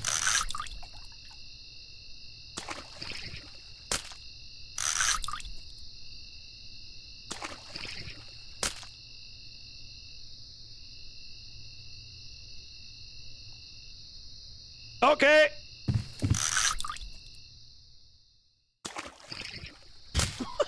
Okay. Okay, man nicht. Aber was kann ich jetzt mit? Dann muss ich ein Fisch da oben an den Hagel ohne hängen. Das ist die einzige Schlusswort, das ist das einzige neue Item, das jetzt da noch irgendwie ersichtlich ist. Dann hängen wir den Fisch an den Hagel da oben ohne. Und der Alte, der schreckt sie. Oder was weiß ich, was passiert. Nein, das ist eine falsche Tür. Falsche Tür! Absolut richtiger Balken. Ich bin mir auch ziemlich sicher, dass wir den Fisch an den Balken hängen müssen. Hoppala. Bin jetzt gespannt. Schauen wir mal. Machen wir so. Also machen wir es vielleicht nicht so knapp und fangen wir gleich ans Laufen und nicht erst, wenn es spät. Oh. Der ist schon wieder auf dem Rückweg. Jawohl, wir gehen mal oben. Zupfen wir. Und dann gar nicht lange umeinander pömmeln, sofort die Kletten überall da hinbauen, wo sie gern. Zack, das ist schon sehr knapp getimed. Sehr knapp getimed. So, ran an das Ding. Ran an das Ding. Ah, ich muss gucken. Na, fuck! Ich muss ja die wieder mitnehmen. Okay, tschüss. Ja, ey, ich hab mir einen Topf gespart. Geht's mir nicht auf den... Ja? Okay, tschüss. So, nochmal aufschauen, wann er auf die rechte Seite nochmal geht, damit er so viel Weg hat, wie es geht, bis zu dir. Das schaut gut aus. Zack. Nehmen wir den mit. So. Ja. Na! Okay. Ja, ein bisschen... Es ist eine nette Mischung zwischen Geduld und mach hin. Das ist quasi ein... Mach Duld. Oh, der ist nah. Scheiße, der ist sehr nah. Ah, das wird eng. Das wird zu eng. Dann warten wir einfach, bis er wieder zurückgeht. Du Glatzkopf, der Bates-Mantel. So hätten wir es von Anfang an machen können, Birger. Vollidiot. Unverständlich. Stimmt, Glocken ist wurscht, brauchst du ja... Stimmt. Ja, verdammt, stimmt wahrscheinlich. Ja, ist ja wurscht. Kann ich ihm jetzt da den letzten Stor eigentlich einmal stellen? Nein, immer noch nicht. Nein. Auf die Kisten aufspringen? Ah, okay. Nehmen wir einen Fisch auf. Stopp. Also. Fische! Aber was hilft mir das jetzt? Was hilft mir das jetzt? Vor allem, Alter, wenn der jetzt den Fisch da oben frisst und ich muss wieder komplett aussehen, nur einen neuen Fisch fangen und so weiter.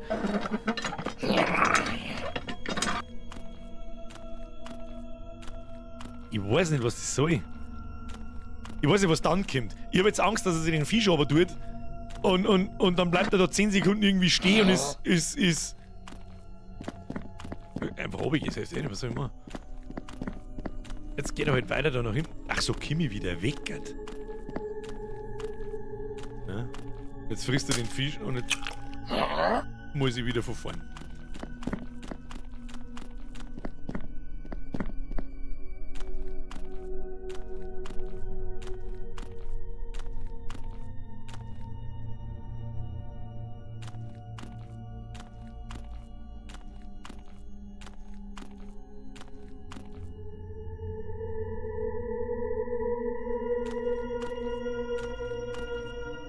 Jetzt habe ich eine Idee. Wenn er in den Fischei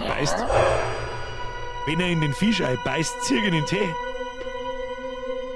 Oder? Aber jetzt müssen wir uns noch mal einen Fisch holen. Hilft nicht. Ja, genau. Wenn er eine beißt, auf. Ansonsten haben wir wieder gefickt. So, Fischi fangen. Ja. Ja, mein. Das sind halt so kleine Mechaniken, dass es nicht gleich wieder auf 3 Minuten vorbei ist. Wenn du es verkackst, musst du nochmal das Ding holen. Ist nicht schön, sage ich ganz ehrlich. Auch für Indie-Game ist das nicht schön gemacht.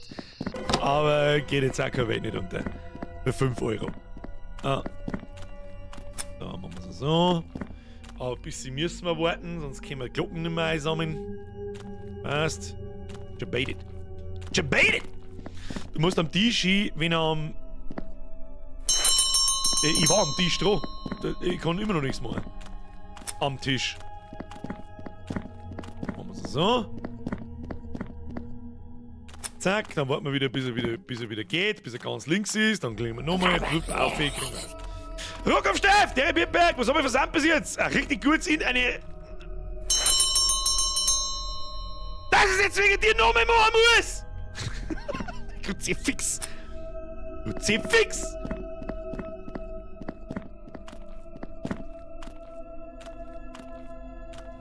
Ruck auf Steff, merci dir.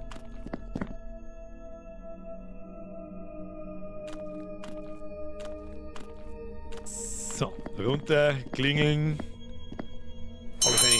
Alles eine Frage des Timings. Die Masken diesmal nicht vergessen. Es gibt die Maske nicht mehr. Habt ihr aber wieder eine Maske, die ist schon lang fort. So, jetzt wenn er nach links geht und da so ungefähr auf halber Höhe ist. Jawohl. So, wir nehmen die Glocken wieder mit rein. Ja, eigentlich brauchen wir es ja gar nicht. Aber ist wurscht. Ist ja vollkommen wurscht. Der haben wir so, der haben wir uns leichter. Gut aus, wir gehen mal auf. Maske ist wurscht, haben alle 5 Items. Wir gehen jetzt straight zu den Storner gehen. Ich kann nichts machen da. Ich kann nicht. Es geht nicht. Oh. Jetzt gehen wir da her. Jetzt hängen wir dann den Fisch an. Machen wir so. Fisch dran. Und wenn er jetzt isst, Kurbe die wieder in den Tee. Als da die heute ich fange einen Fisch, mit einem Köder einen Fisch, der Fisch wird zum Köder und ich fange ihn. Also ich muss nur noch nach rechts ziehen. Hopp, hopp, da. Fischi, Fischi. Fischi. Und...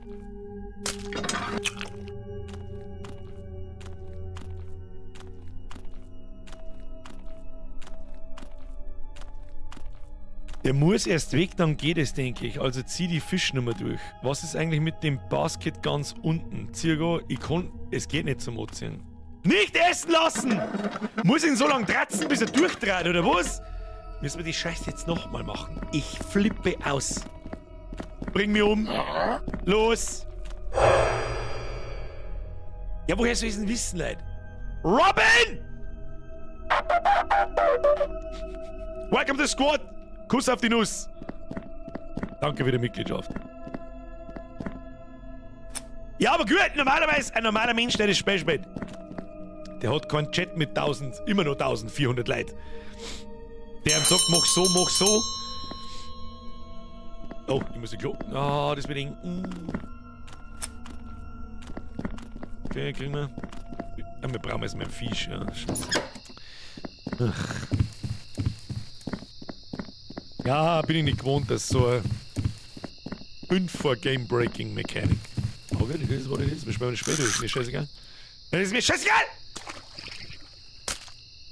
Wie viel haben wir denn überhaupt noch? Bio, bitte!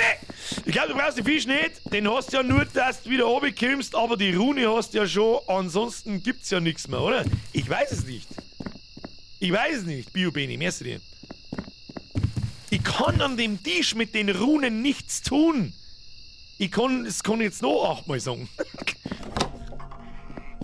Da kommt nur das in seiner Ding das Beitel für ihn. Ich muss ihm erst loswerden. Glaube ich. Werd dann mal pennen gehen, nachschaust, Mr. Bye, ich kann dein Ding nicht reden. Mr. Bible rein. Den Fisch vergiften, kann ich auch nicht, ich hab kein Gift nicht. Jetzt beitet man erst einmal ein paar Mal hin und her mit dem Fisch. Dass er hinterher geht, die ziehen ihn vor der Nase weg. Und das tun wir jetzt. Muss schon gehen. So, jetzt warten wir, bis er wieder zurückgeht. Vielleicht ist Glocken auch. Glocken ist, glaube ich, auch wirklich scheißegal. Und bitte wieder kommen. Aber ich nehme es trotzdem mit, weil es wurscht ist. Wieder da abhauen, wenn er den Fisch frisst. Ja, aber was bringt man das? Für was gehe ich dann da auf?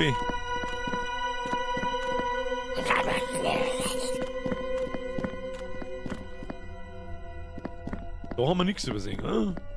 Da kann ich nicht. Da, ich kann nichts tun. Es geht nicht. Da kann ich auch nichts tun. Da überlegt er mit den 2 Tieren da. Wir gehen auf. Da kann ich nichts tun. Es ist immer so ein Symbol drüber, wenn man was tun kann. Mal wieder ein kleiner Fehler gehabt. Jetzt hängen wir den Fisch da ohne.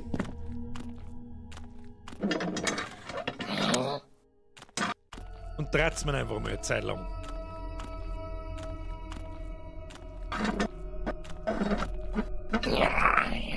Ja, er ist nicht so, er vergisst es nicht so, sondern er ist schon grantig. Aber es kann natürlich auch sein, dass ihn so weit wie es geht nach links lockt, dass ich da wieder rauskomme, ohne dass ich stirb. Aber was soll ich dann da herum?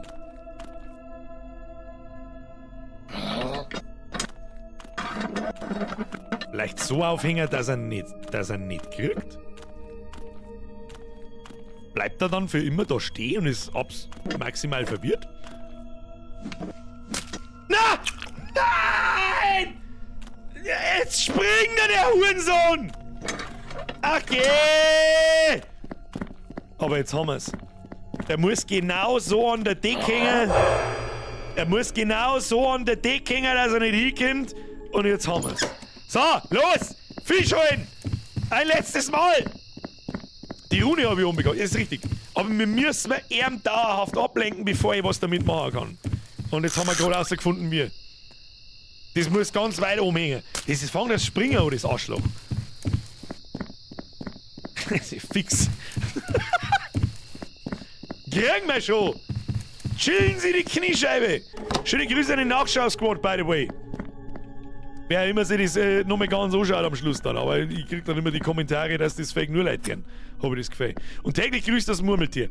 Und das ist ein bisschen, ja, meins ist ja der Indie-Game. Ja, dass ich das jetzt da zum 28. Mal Try and Error machen muss, ist ein bisschen, ja. Langsam wird's zack. Sag ich dir, wie es ist. Langsam wird's ein bisschen zäh. Und dass man sich immer wieder einen Fisch am letzten Arsch der Welt holen muss. Schwere Geburt, ja, stimmt. Drück jetzt ja nicht langsam, weil sonst krieg ich einen Vogel. Da. Die Glocke nehmen wir mit. Wir haben schnell wieder alle knacken. Da, hinter die Pflanze verstecken. Denk, dass der dann zu dem Viech wird und dann die Rune holen kannst. Ja, schauen wir mal. Und wir gehen auf, er ist wieder wütend. Ja. Wie gesagt, da können wir nichts machen, da können wir jetzt noch 25 Mal probieren, ob wir was machen können oder nicht. Weiter geht's. Dann lassen wir das Ding sauber. Ja. Fischi ohne. Ein Fischi. Und dann lockt man her und dann der man ganz auf. Dass er gerade noch her schaut. Lieber Millimeter für Millimeter los. Ja, geh noch her. Da. Fischi. Nicht blödeln. Da hängt man her. Jetzt ist es wieder verärgert. Das war 2 Tage. Gut, da, Fischi. Fischi. Saftig süß.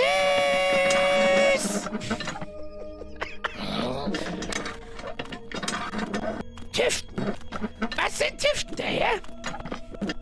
Kartoffeln. So.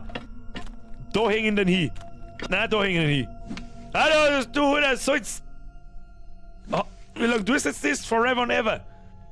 Tust du das jetzt forever and ever? Ich fahr sogar auf Zeiten. Ich hoffe es. So, kann ich jetzt da in Ruhe mit meinen Runen spielen?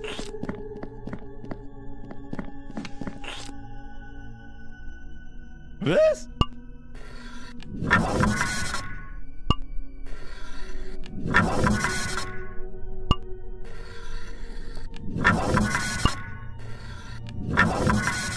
Hä?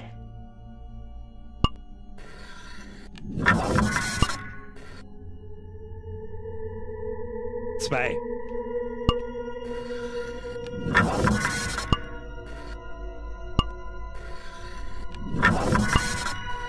Try and Error. 2. Ach, komm, leck mich am Arsch, ist jetzt wirklich der letzte. Dann ist der erste wieder. Dann ist der wieder. Dann ist der wieder. Lol.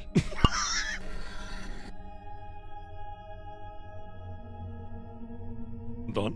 Kann ich da noch mal weiterspielen oder was?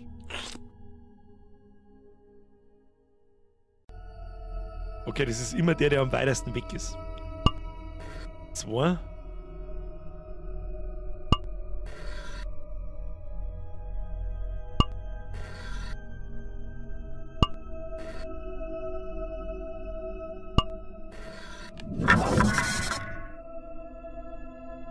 Fuck! Alter, das will wir First Try machen, oder dann. Aber was der? Es ist immer maximal links. Der. Das ist einfach zum Merken, das ist ein einfaches Schema. So. Und ist jetzt dann nochmal das gleiche oder ist jetzt ab da ein andere? Fangen wir wieder mit dem an. Das stimmt ja. Dann war es der ganz rechts. Dann der ganz links. 2, 6, 1, 5, 3, 4. Wir haben jetzt beim 1. Das heißt, dann ist jetzt der 5. 5. ist der. Und dann kommt wieder, dann kommt 3. Und dann kommt der. Stimmt aber nicht. Das ist nicht nochmal das gleiche. 2. Kann ich da vielleicht auch mit der Maus? Nein, das ist der aber nicht. Okay. Bip, bip. Bip. Bip. Bip. Dann. Bip. Bip. So weit waren wir ja schon. Dann ist der ganz oben. Dann kommt der. Und jetzt, wenn ich den andrück, haben wir wieder hin. 5, 3, 4. Na, schau mal, es kommt ja eigentlich auch der da. Und jetzt wieder von vorn. Ich probiere es jetzt einfach mal anders. Ich drücke jetzt nicht zum dritten Mal den da. Probieren wir mit dem. Tatsächlich. Dann kommt der. Dann kommt der. Warum kommt nicht der? Jetzt sehe ich kein Schema mehr dahinter. Nur rechts. 2, 5, 1. Mann, 2, 6, 1. 5, 3, 4. 2, 6, 1, 5, 3. Jetzt da der kommen, der stimmt aber nicht. 2, 6, 1 geht nicht mehr, weil er schon tot ist. 2, 6, 1. Dann da 5 kommen, geht auch nicht. Dann kommt der. Oder? 2, 6, 1, 5, 3, 4. Jetzt da der, habe ich den vorher gerade, das weiß ich jetzt schon wieder nicht mehr. Habe ich den noch gekriegt oder den? Habe ich den probiert oder den? Fuck!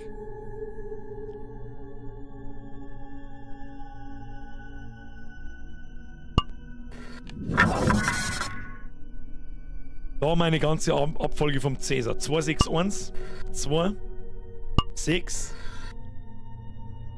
1,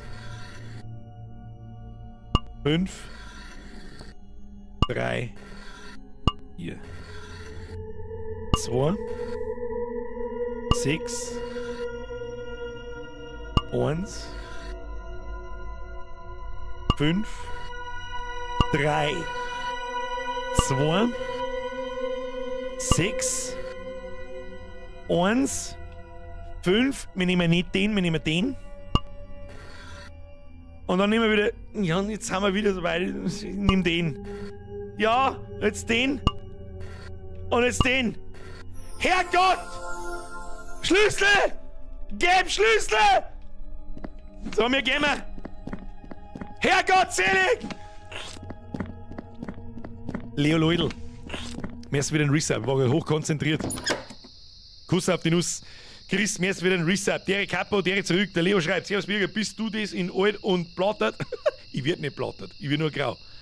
Der JG! Mir ist wieder ein Reset für den nächsten Monat. Kuss auf die Nuss.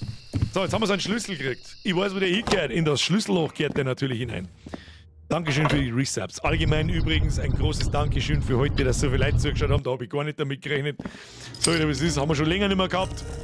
Da freue ich mich wirklich sehr darüber. Mal was mit dem Springen. Ja, was wir da wieder haben. Ah, ein bisschen Plattform-Action. Was ist jetzt das da?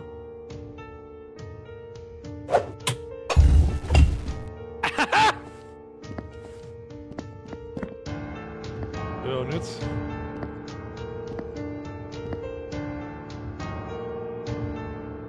Jetzt sind wir schon wieder so weit.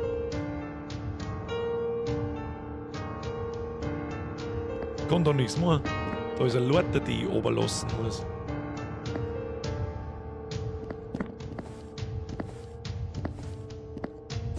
Au.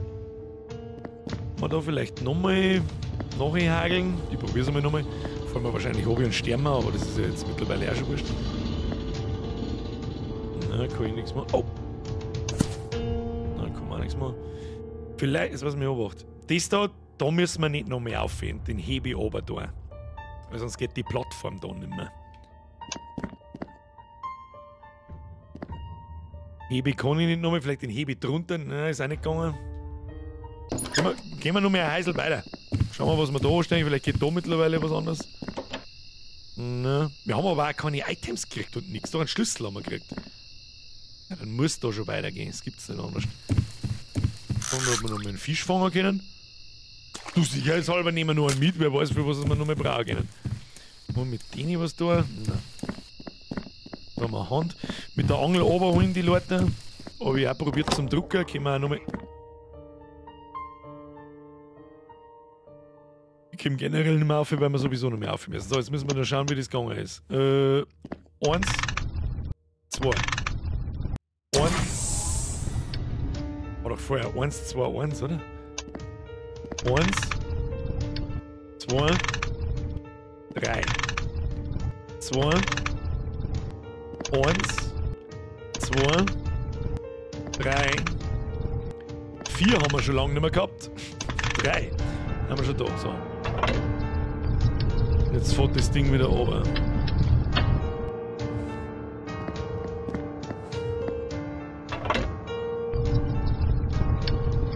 Schrank, Schrank, Schrank, schreibt der Marcel. Was für Schrank?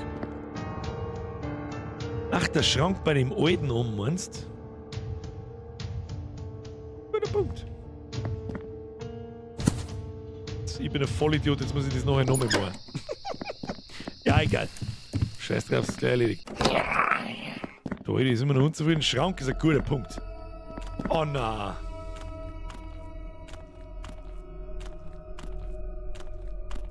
It is what it is, guys. It is what it is.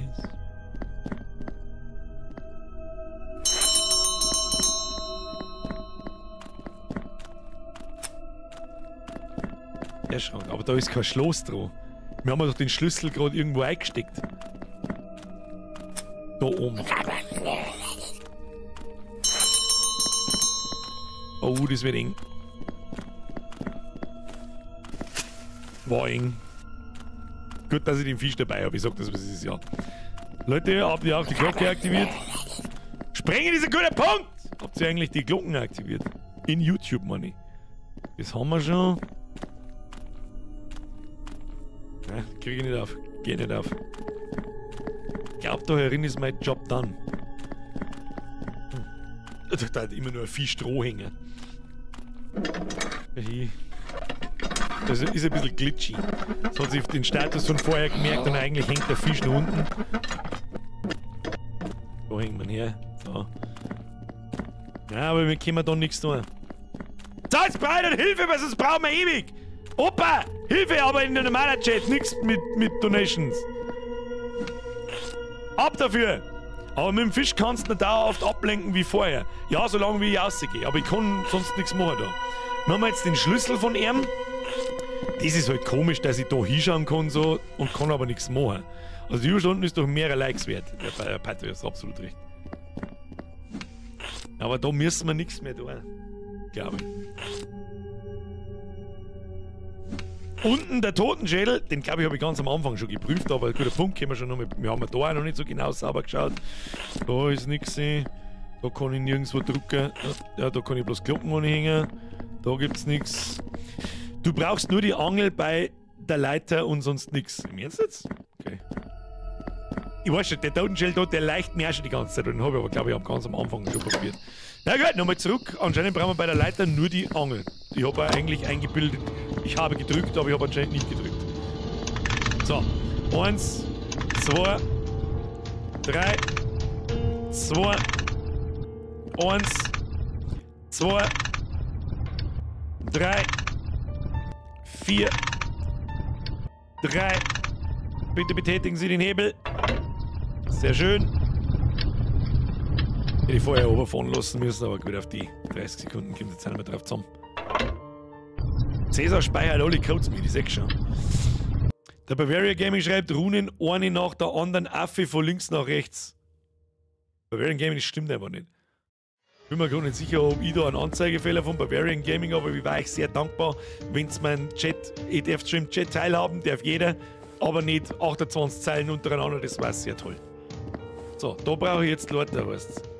Tatsächlich. Alter, ich kann schwören, dass ich vorher den Leitern, den Angelknopf gedrückt habe. Ich könnte schwören. So, da ist der Vogelkäfig. Kann man da was tun? Kakao! Immer weiter. Ach na. Was ist denn jetzt? Nur der bußwürdige Mann wird bestehen? Oder so?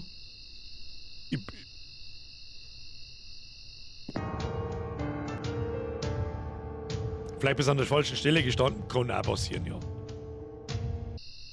Ja. Der bußfertige Mann wird bestehen. Ha, spring ich mal schnell, aber du. Diesmal war ich schneller, weil du hast vorher safe einen Angelknopf gedrückt, ich hab's auch gesehen. Wie siehst du denn das? Wenn er so tut. Macht er auf beiden Knöpfen, aber ich war mir ziemlich sicher. Ja, Angel haben wir jetzt nicht mehr, die ist weg. Einfach, ich geh jetzt einfach.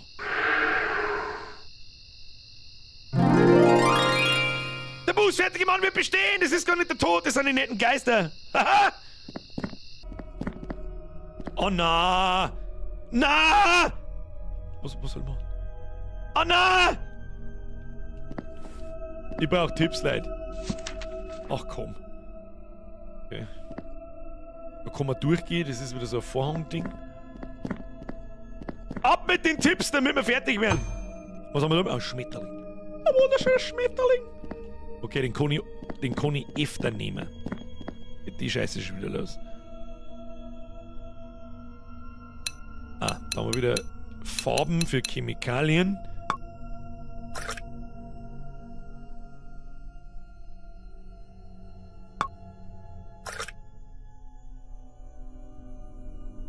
Da werden wir erst irgendein Bier hier finden müssen oder so. Oh!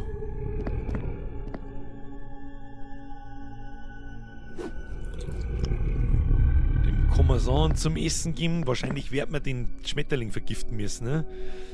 Schaut schwer nach Factorio-Forschung aus, bestätige. Okay, da kann man aufdrehen, da passiert nichts. So, das geht dann irgendwo oben. Ich warne jetzt erstmal, das ist mein Tipp. Wieso denn? Ja gut, unten werden wir nicht recht viel machen können, nehme ich an. Weil wenn ich da reingehe, bin ich wahrscheinlich hin. Ja, genau. Ja, genau. Das Kind im runden Kleid erinnert mich an Alma aus 4. Voll. Voll. Aber gut, wir haben da ein Bierkerl gehabt. Jetzt passen wir auf. Was haben wir da? 2, 4 plus weiblich plus männlich. Oder männlich plus weiblich, Schmetterling. Sagt man da irgendwas außer von den Chemikalien nicht wirklich, gell? 3 Schwammerl. Das Bierchen, schau mal genauer in das Buch beim Bett. Ja, ich versuch's. Da haben wir Hirn, Symbole. Aber ihr kennt, da ist auch wieder der Schmetterling und so. 3 Bladel. Aber ich sag, kann man das vielleicht umbladeln? Nein. Plus Herz weg, rot. Was? Mit dem Buch stärkeren Sklavenzüchten mit Hilfe von dem Schmetterling. Ja, das ist schon, das ist mal, ich glaube, ich habe schon verstanden, den Schmetterling dann mit dem Dings da fuhren und dann Arm fuhren und dann passiert mit ihm was. Was auch immer, aber ich kann da nichts außer lesen, was man brauchen kann. So, das ist rechts unten, erste Seite sind die Chemikalien zu mischen. Rechts unten, erste Seiten sind die Chemikalien zu mischen. Ah, Moment mal. Diese Punkte. Sind aber mehrere Punkte. Ich sehe schon, die Kreisel mit die ausgemalten Punkten, da ist einmal 1, 1, 4, 5. Oben ist aber 1, 0, 1 von 3 und da haben wir rechts oben nochmal so Punkte. Die Punkte über der Bärentatze. Aber ich glaube eher das da ist das Rezept, weil da sehe ich schon das Monster und dann stromt's und können wir ja mal probieren. Dann nehmen wir 1, 4 und 5, mischen wir es zusammen und probieren wir es mal und schauen wir, was passiert. Mit den Punkten haben wir schon, glaube ich, also pass auf, 1, 4 und 5.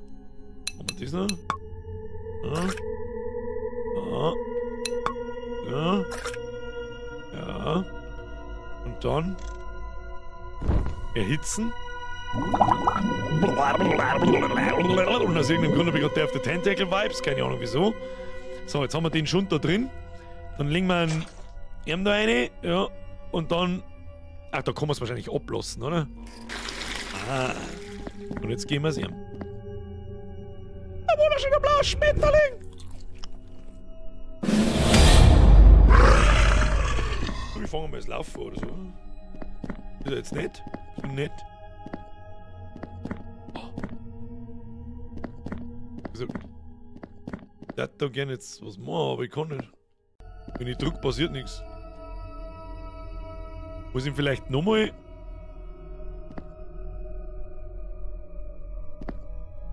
Muss ich nochmal mit was anderem fordern? Muss ich ihm alle 3 fordern vielleicht? waren ja 3 Rezepte drin. Schauen wir nochmal nach. Probieren wir es einfach. Da haben wir 1, Punkt. Aber probieren wir erst das zweite mit der Bärentatze. Wir machen mal die mittleren 3. Also 2, 3 und 4.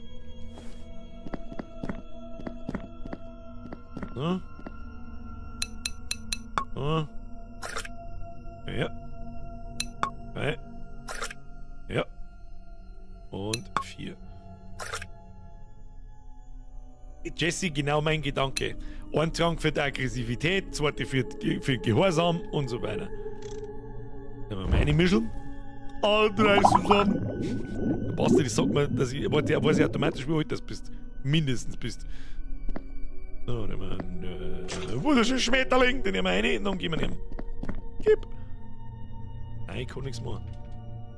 Um ganz ehrlich zu sein, es fühlt sich vorher gerade so ein bisschen an wie ein Bug. Sag ich dir, wie es ist. Weil er rennt dann da hin und dann, wenn ich drück, passiert nichts. Okay, Opa, du bist dran. Brauchen wir einen Tipp. Helft nicht, sonst brauchen wir ewig. Bin ich richtig? Weil die Sauce hat auch gerade nicht recht zauberhaft ausgeschaut. Vielleicht muss man irgendwie anders triggern. Ketten ätzen. Guter Punkt.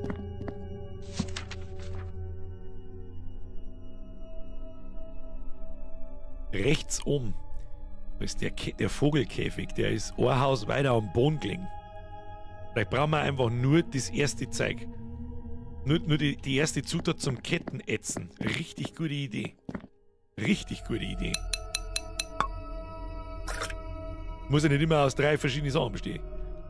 Dann gehen wir wieder. Ah nein, das wollte ich nicht. Prozent müssen wir schon. Schau mal auf deine Zeitleisten. Ich hab schon gesehen, es ist 10 vor 11. Leute, wir müssen fertig werden. Oh, jetzt sind wir so lange da. Der Grabachtel, der ist raus. Ich wünsche dir eine gute Nacht. Merci fürs Zuschauen. Habe die Essen. Die Karotte brauchst du auch noch. Aber was für eine Karotte? Machen wir so. Ach, wir haben ja schon einen Schmetterling. Komm, ich kriege einen Schmetterling nicht mehr los.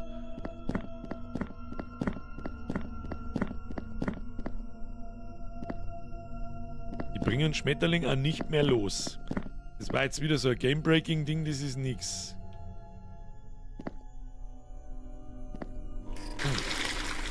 Ah, jetzt brauche ich einen Tipp, Leute. Jetzt Zeit, brauche ich einen Tipp. Ah, warte mal, man kann da. Ich muss länger warten. Natürlich kann ich den scheiß Karottenscheiß da, den Gaby Mist und klauen. Die gingen die ganze Zeit hin und her, ich meine, die stehen da die ganze Zeit. Ja, fuck.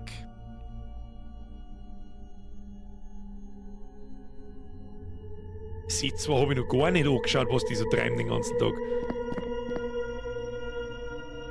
Ach, ich hab die Gaby schon. Jetzt wollte ich noch schnell zum Schrank, aber da kommt man nicht hin wahrscheinlich. Das schaffen wir nicht. Jetzt pass Obacht. So, Gaby Rum und die 3 Dinger. Unten haben wir ein... Ah, der Schmetterling. Der Schmetterling und das Zeug und oben ist der Schmetterling und... Oder brauchen wir bloß die 2 Sachen, kann ich auch sehen. Da haben aber auch noch so Früchte-Dinger, aber kein Rezept mehr dazu. Ja, dann probieren wir jetzt die Gaby Rum. Mit der kann ich wahrscheinlich so locker. Und die mittleren 3. Ja. Wird schon, das ist besucht. Nein, dann holt man nicht den Schmetterling ein, sondern die Gaby Rum. Ja. Damit. Damit. Wir müssen mal bloß eine bestimmte Farbkombi zusammenmischen. Jawohl. Die komische Hirnbrei-Barzlettensauce. Ich hab's gerade gespannt, dass ich die Gaby Rum noch hab. Hab nicht geschaut gehabt. Ja. Dachte nämlich auch die ein und jetzt geben wir ihm die. Und jetzt geh oben und verprügeln. Voila, gib mir das Viech! Haha! So, jetzt gehst du her da unten. Alter, knocker Notch so. Du sagst, gibt's das? Grüß Gott. Hallo! Aufs Maul! Ah, wer ist jetzt der Coole? Und jetzt kriegst du hier aus dem Stress. Friss, kleine Scheißkind!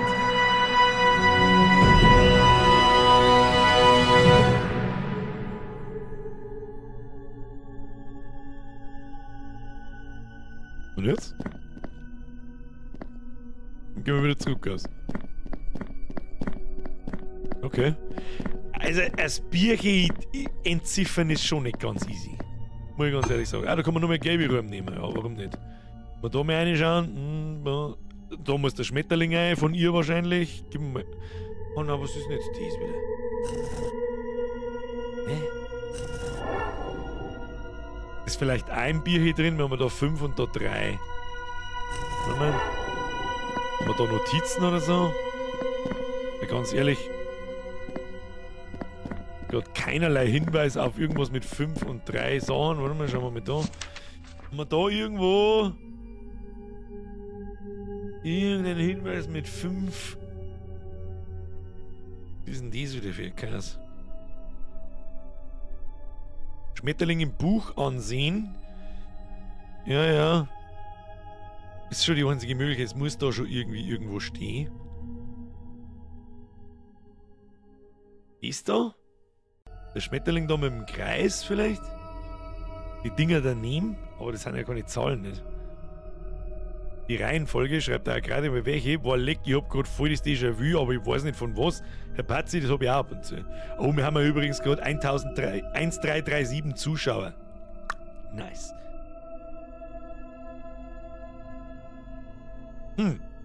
Ich seh da keine Zahlen. Wir haben einmal eine Reihe mit 5 Sternen und einmal mit 3. Und die können wir nur nach links und nach rechts schieben, so wie ich das gesehen habe. Da haben wir die 3 Bladel. Kann man da umladen, habe ich schon probiert, sobald ich in irgendeine Richtung drücke oder irgendwas anderes drücke, ist das Buch wieder weg. Also kann nicht umbladern. Schauen wir uns das Ding nochmal an. Auf der linken Seite unten rechts oben die 5 Punkte anschauen. Was? Auf der linken Seite unten rechts oben die 5 Punkte anschauen. Wie soll ich denn auf der linken Seite unten rechts oben Punkte anschauen?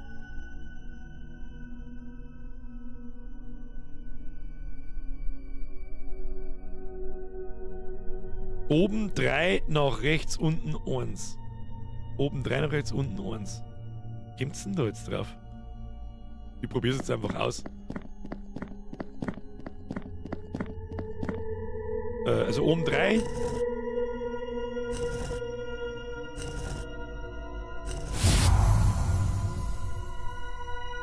Moment mal, der zeichnet die Fühler da noch.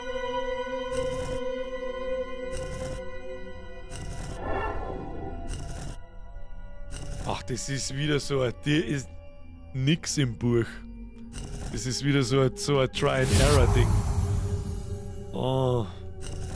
Ach komm. Oh, das gefällt mir nicht.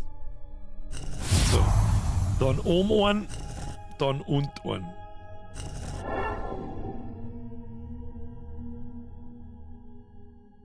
Lissy! Danke für die Mitgliedschaft. Welcome to the Squad. Ab in den Chat habe ich dir Lissy. Pussy aufs Nussi. Lissy, merci für den Zwickel. Dr. Birger und Mr. Hyde. Schon ein bisschen, ja. Ah, das stinkt nach Try and Error. 3 oben, 1 unten. Schreibt's einmal mit. 3 oben. 1 unten. Dann geht das Licht um. Aber jetzt, egal wo ich schieb, geht's wieder weg.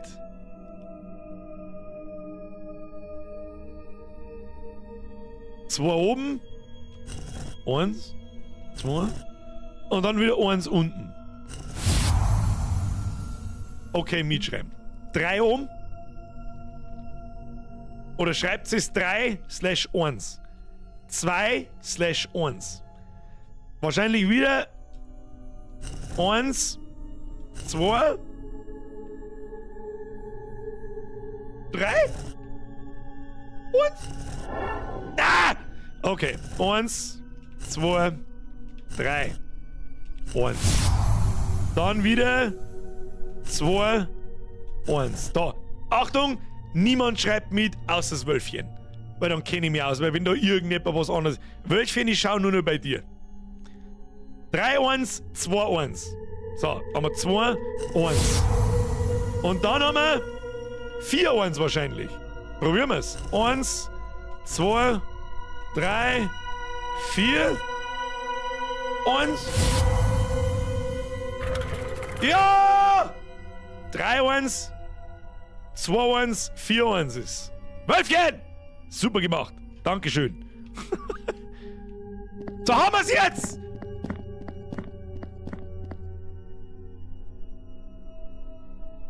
So, jetzt brauche ich einen Hinweis. Opa, ist der Opa noch da? Wie lange dauert das noch? Sonst müssen wir nächstes Mal weiterspielen und die anderen 2 Teile spielen. Machen wir es so. Jetzt ist safe, Leute. Die Frau bringt mich um. Frau bringt mich um. Sonntag, Ruhetag, schau, das fangen schon alle. Morgen ist eh wurscht. Hilft mir nicht. Wie lange dauert die Gaudi noch? Wie lange die Gaudi noch da? Ich darf nicht so laut schreien, die rasiert mich. Leute, die rasiert mich. Oder kann ich jetzt da. Ich kann da nichts tun. Jetzt warte mal, vielleicht haben wir ja gleich durch, keine Ahnung. Wir sind doch erst bei 6. Ah, das kenne ich doch irgendwie. Okay. Jetzt. Muss ich jetzt mich da durchprobieren, oder was? Bis ich da was. Ah, warte mal, ich hab da oben was links hängen. Warte mal, ich hab da was gesehen. Da liegt nämlich hinter dem Glasl liegt was. Ist so wie der Lut. Aha, ein kleiner Schlüssel. Ja, Baraba. Aha. Jetzt fahr alle!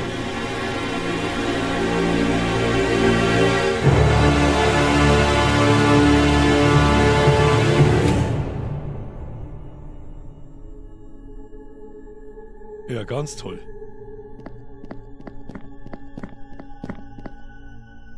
Okay. Ah, und der war für mich gewesen wahrscheinlich. Das ist unser Freund. Helft's ihm. Stimmt, der hat die Halskrausen da gekriegt. Die haben ja nicht tot. Das war jetzt, glaube ich, die oben schauen schon recht tot aus. Manche sind tot, manche nicht. Oh! Oh! A game by Creepy Brothers. Programming, alle Kosten. Graphics, Arcady, das hat wahrscheinlich einer gezeichnet, einer hat es programmiert. Jemand hat Musik gemacht, sogar 2 Leute. Inspired by John Ken Mortensen. Weiß jetzt nicht, was. Weiß ich nicht. Thanks, Curious Fox. Das wäre wahrscheinlich Wolf Raffle XXX. Das Ski. Ja, ganz kleines Entwicklerteam. Super Netzspiel. So, und jetzt spielen wir noch die anderen 3 Keys. Nein. Die heben wir uns auf, ist klar. Nicht wie erwartet, völlig unerwartet. Also es fährt jetzt einfach nochmal durch. Was fährt das so durch? Haben wir schon. Ganz ehrlich, super cutes, wunderbares Spiel. Für unter 1 Euro. Und wenn es das direkt auf Steam kauft, kostet es 5. Jeden Euro wert, absolut super. Natürlich ist das kein Quadruple-A-Game. Ist mir schon klar. Nette kleine Rätsel, schön zeichnet, nett gemacht, natürlich den einen oder anderen Fehler und ein bisschen. Es kriegt keine 10 von 10, was der Agrartechnik-Fan schreibt, weil ein paar so Game-Design-Sachen drin sind, dass ich dieses Try and Error ist ein bisschen so. Ja, habt ihr vielleicht beim Zuschauen auch gemerkt, macht's nach dem 5. Mal wird's ein bisschen schwierig, dass wir dabei bleiben. Aber ansonsten haben wir richtig Glück gehabt, das hätte ein richtiger Scheiß sein können. Und sogar das am Anfang war ganz witzig. Für 70 Cent, da ist nicht viel kaputt. Aber für einen 10er das erste Spiel mit der C4-Scheiße da, ja, schwierig. Ja, so oder was ist? Dafür müssen wir uns halt leider Gottes unseren Blätschmerz sparen, den wir normalerweise immer noch im Stream machen. Ja, ich hab mit mehr Bullshit gerechnet, dass das zweite Spiel sofort ein richtig schönes Spiel ist. Habe ich nicht kommen sehen. Ich hoffe, Sie hatten Spaß. Bitte pressen Sie den Like-Button. Wir haben heute seit langem mal wieder über 1600 Leute herin gehabt. Das haben wir schon lange nicht mehr gehabt. Ich weiß schon gar nicht mehr, wann das letzte Mal. Ich glaube, wenn ich so immer so nach Weihnachten bei Daisy, ja, da waren wir aber auch bloß 1500. Heute waren wir 1600, fast 1700. Das, ja, ich glaube, es war vielleicht ein bisschen. Au! Eine Sache müssen wir noch machen. Eine Sache müssen wir noch tun. Und das, ob es euch gefällt oder nicht, das ist mir scheißegal. So, da müssen wir jetzt reingehen.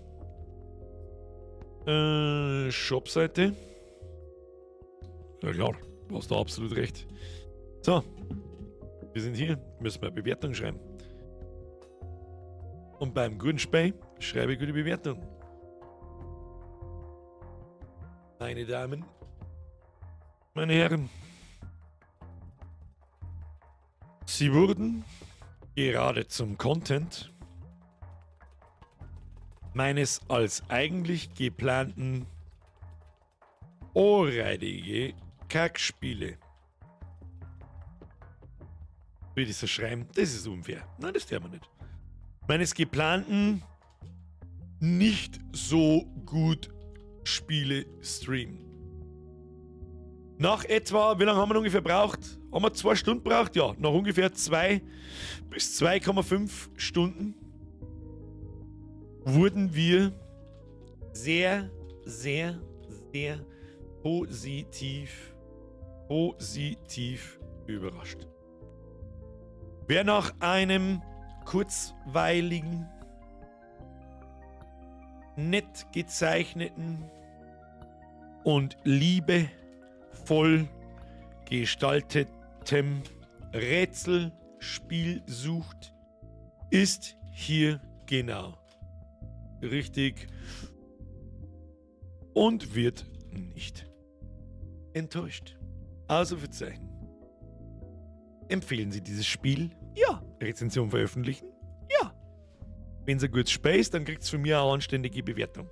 So sieht es nun mal aus. Ich glaube, da gehen wir alle konform da herin. War ein gutes Game, kannst sagen, was du magst. Ich sag das, was ist, das war beruhigender und schöner. Es waren mehr Leute da. Natürlich ist es irgendwo wichtig, ja, je mehr Leute, dann weiß ich, okay, dann muss es passen. Und ich mache es auch später. Contra, keine Minigames und Kokosnüsse zusammen, ja, da bist du eh raus. Und keine Holzfäller-Minigames. Es hat mehr Spaß gebracht und Unterhaltung als Skull and Bones vor einer Woche. Leckt mich am Arsch. So! Freunde der Sonne, ich hoffe, Sie hatten Spaß. Ich bedanke mich für Ihre Aufmerksamkeit. Heute ist ein etwas längerer Stream daraus geworden. Wir sehen uns am Freitag um 20 Uhr. Chewie, merci wieder ein Zwickel und ich hoffe, ich habe niemanden übersehen mit irgendwelchen Resubs oder Donations oder sonst was. Das war halt ein bisschen fui. Das war halt wirklich ein bisschen fui. Und dafür muss ich Danke sagen. Herzlichen Dank dafür, das war leicht Übertriebenheit. Ist zwar nicht das erste Mal, aber dennoch. Vielen Dank dafür. Herzlichen Dank an alle neuen Mitgliedschaften. Welcome to the Squad und vielen Dank fürs Zuschauen und natürlich auch an den alten Squad und Triple F für die Moderatoren. Ich hoffe, vielleicht haben wir heute mal wieder bei. Das sind so die Momente, die einfach ungeplant sind. Ich habe nicht damit gerechnet, dass man so eine Art von Spiel kriegen heute, überhaupt nicht. Und dass das auch noch wirklich was kann und vor allem, dass das was ist für einen Stream. Das macht uns eventuell sehr viele neue Türen auf, wie zum Beispiel Deponia und Monkey Island 2 vielleicht doch nochmal, vielleicht ist wirklich der Zenit mittlerweile gekommen, dass wir tauschen permanent Community so ein bisschen aus. Habe ich das Gefühl. Ich verliere zwar im Schnitt, verliert der Kanal am Tag so in etwa 3 bis 5 Abos. Aber ich schaue jetzt in der Früh, 10 weniger, auf die Nacht haben es dann wieder 10 mehr, teilweise mal 15 mehr, vielleicht auch mal 30 mehr und auf die Nacht schwinden dann wieder 10 plus minus 0. Das heißt, irgendwie habe ich so das Gefühl, die alte Community aus den How-Tos und aus dem Biertimpfe-Scheiß, was kein Scheiß nicht ist in dem Sinne, auch das Kruzifix-Zeug und so, da haben nicht mehr so viele Leute da. Und die ganzen anderen Leute, die über die Jahre jetzt bald in die Community kämen, haben nicht einfach, mit denen keine anderen Sachen machen da herin. Die normal nicht für so unterhaltend, für Leute finden, die normal nichts mit Zocken zum tun haben. Aber langsam habe ich das Gefühl, dass niemand oder fast niemand mehr übrig ist, der nichts mit Zocken zum tun hat oder nicht interessiert ist dran. Macht das einigermaßen Sinn? Darum vielleicht also ein bisschen die Comments in letzter Zeit, wenn ich mal umeinander rage und so, und dann sind da Leute, die tun, als wäre es was Nice. Da wo ich mir denke so, wisst ihr, was für ein Kanal ihr das jetzt? Was ist denn? Verstehe ich nicht? Verstehe ich nicht. Keine Ahnung. Freut mich. Nice to know. Heilige Scheiße. So, und jetzt schleichen wir uns. Vielen herzlichen Dank für alles. Wir sehen uns am Freitag. Nicht vergessen, Last Epoch. Hey, wer weiß, vielleicht haben wir da auch mehr Leute wie erwartet. Freitag sind wir zwar generell immer ein bisschen weniger, aber das ist ja vollkommen wurscht. Ich bin gespannt, wie das wird. Ich glaube zwar nicht, dass wir recht viel singen, in denen 2, 3, vielleicht 4 Stunden, je nachdem, wie es mir bockt. in einem ARPG, ich meine, das ARPG besteht für mich, wir werden mal auf die Story scheißen, genauso wie in Diablo eigentlich. Da haben wir nicht so viel Zeit haben, Story interessiert mich überhaupt nicht. Ich möchte das Gameplay sehen, ich möchte Itemization sehen, ich möchte ins Endgame, das werden wir halt wahrscheinlich nicht sehen. Da werden wir ein paar mehrere Stunden brauchen, nehme ich an. Na gut! Ich sage, schleichen wir uns. Und für alle, die generell interessiert sind und anschaut, den habe ich jetzt sehr aufgelesen, es kommt nächsten Montag. Und jetzt schaut's, das Land gewinnt. Hab euch ganz fest lieb. Saftig süß. Jetzt schleicht sich hier, Trottel. Habe! Ja, richtig gut. Jetzt noch mal Zeit für Trompeten mit 3 so. So, auf Ende muss ich auch noch drücken. Jetzt schaut, das Land gewinnt. Vielen herzlichen Dank. Habe.